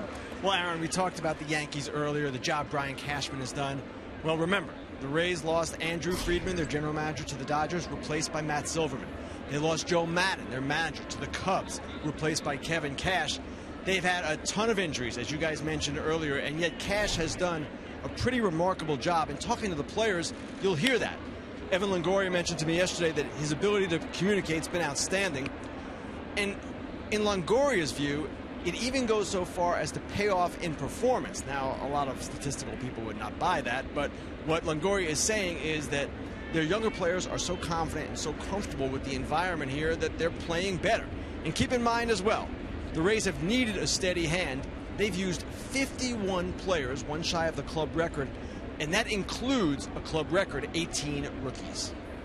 That's incredible. The rookie, which stands out more, all the players, one shy of the club record, as Ken said, or nearly 20 rookies. And this is a team that's in the wild card hunt. Yeah, no, there's no question that there is a system in place and an environment that has been created that guys will thrive in. And I'll tell you what, I agree with what Evan Longoria said. And, you know, Ken said maybe some of the numbers guys would not buy into that, you know, ability to communicate, comfortable atmosphere leading to better performance. But I'm going to tell you, it's the old, you know, look good, play good, feel comfortable in your own skin, comfortable with the coaching staff. They're encouraging you. That will get the best out of you. And that's what the Rays have seen happen all season long. Pretty amazing they're even in this position.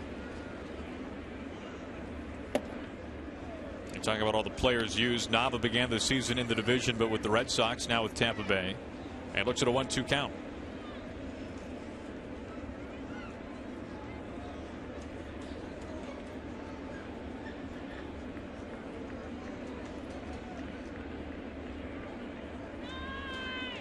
Pazos, the fourth reliever today for the Yankees. And back of Eovaldi, who went 5 1/3.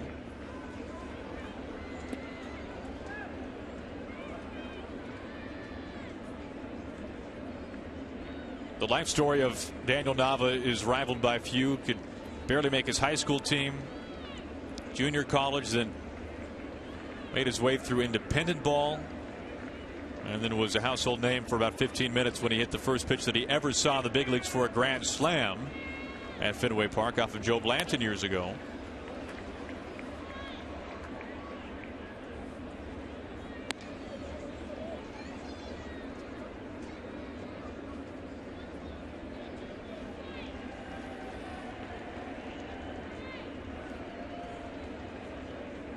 With one out, the Rays would love to give themselves a little more breathing room when we go to the bottom of the ninth. It'll be 9-1-2 due up for the Yankees.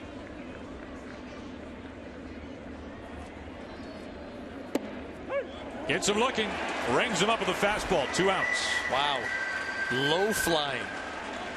Now you can see Nava's reaction. Now that was the perfect pitch. Down and in, just same plain zip. Kneecaps corner. That is it for Nava. That is it for Pazos. We've got a pitching change, 2 outs, bases empty, top of the ninth.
Girardi and the Yankees. It is Andrew Bailey making only his second appearance of the season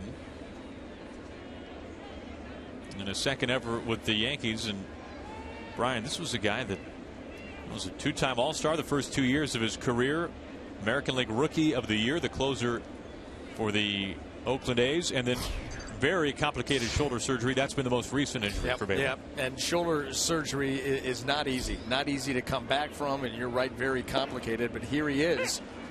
I think he's looking at him to get one big out here in the ninth. Schaefer took over for Longoria, who had to exit the game with a pretty serious bruise on his forearm after being hit by a pitch. It'll be interesting to see what his status is tomorrow.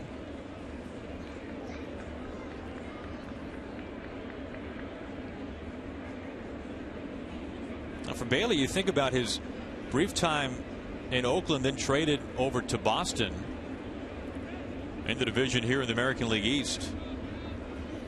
And things went south almost right away in a Red Sox uniform as he was injured in spring training, colliding, covering first base, jamming his wrist. And really overall did not spend much time pitching over 2 years with the Red Sox. Found his way to New York.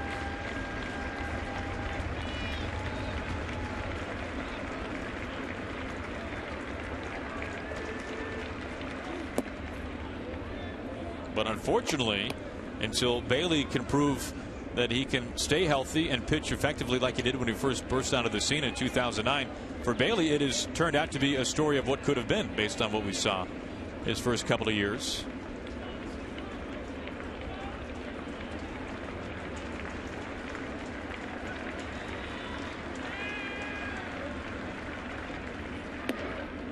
Full count.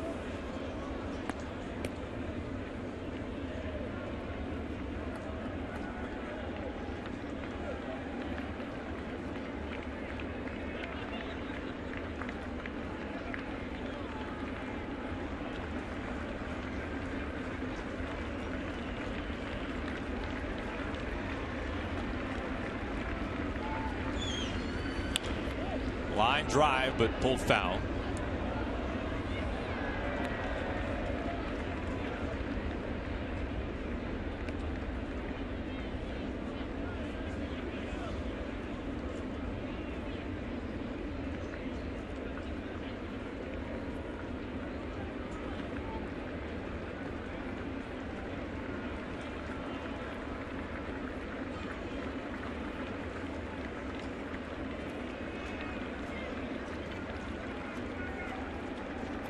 Bailey once again with a 3-2, and he lost him. It's a 2-out walk.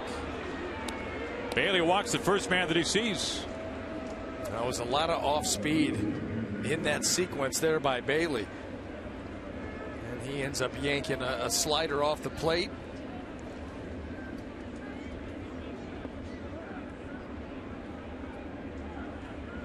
There's Geyer, who took over for Sizemore.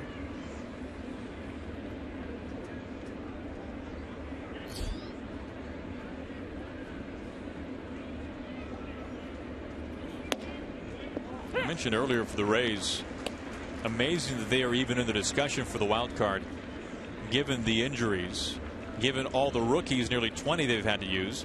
And then you can take it a step further with the offense. Last in the American League in runs scored, 28th in baseball. They don't hit many home runs. Snag there by Bailey, and that'll do it. Schaefer stranded. We go to the bottom of the ninth. The Yankees down by 1 and down to their final 3 outs.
As we take a look at our Gatorade play of the game, Gregorius at the plate. Brian, bases full. Yankees down by a run.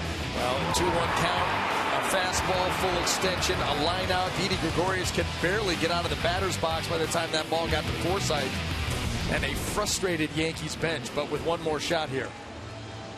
They will have to face the Rays closer, Brad Boxberger, who leads the American League with 33 saves.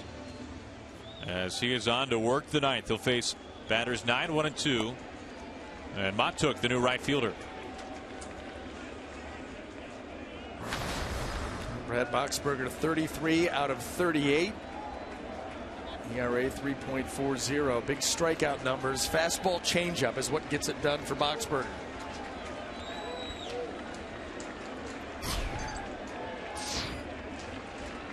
First pitch to Stephen Drew.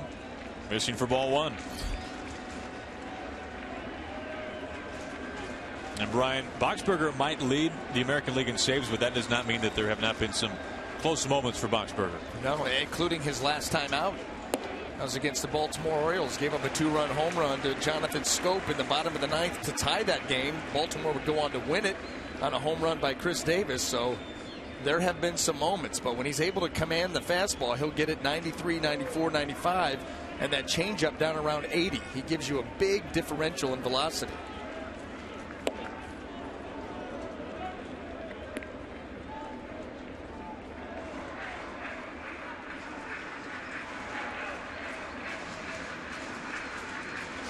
Yankees bench hoping for a tie, if not a walk-off win.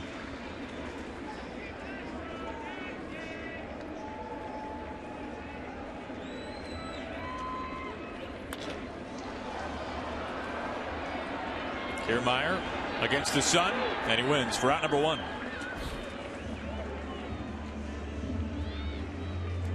Now the producer of today's game is Bill Boland, and the director is John Wilson. The associate directors are Mike Medvin and Jackie Toohey, and the broadcast associate Brandon Shapiro. The technical director of this game today, Seth Zwiebel, and our tech manager, Craig Marlowe, and our fantastic statistician, James Smythe. And then there's Brian.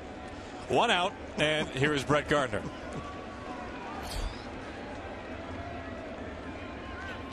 Well, in a situation like this, Brian, you have to bring up the point that the Rays have 11 walk-off losses, the most that any team has suffered in baseball. And they go to the bottom of the ninth here. Boxberger has gotten out number 1, but the Yankees more than within striking distance. Well, by virtue of the fact that you've got the short porch in right field, you've got a left-handed hitter at the plate, a guy that's also built around some speed, can run. They absolutely, and a 1-run game. I mean, you're one swing away, so Brad Boxberger is going to have to be very good. No margin for error. The Rays this year are 500 on the road, and it's incredible. Exactly a third of their losses on the road have come in a walk-off fashion. Another byproduct of playing tight games. You put yourself into those positions, and more often than not, they've gone against the Rays. Once again, towards Kiermaier, and when you're playing against the Rays, you don't want to hit it to center field. A bad strategy. Very bad strategy. He could win the Gold Glove this year.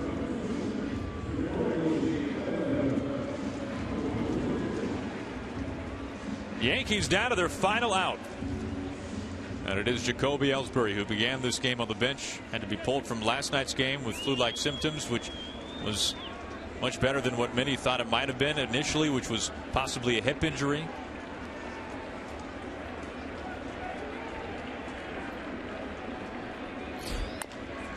Strike 1.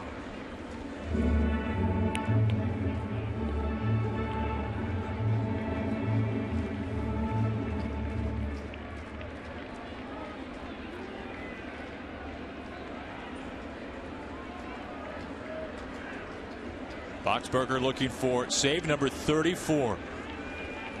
0-2.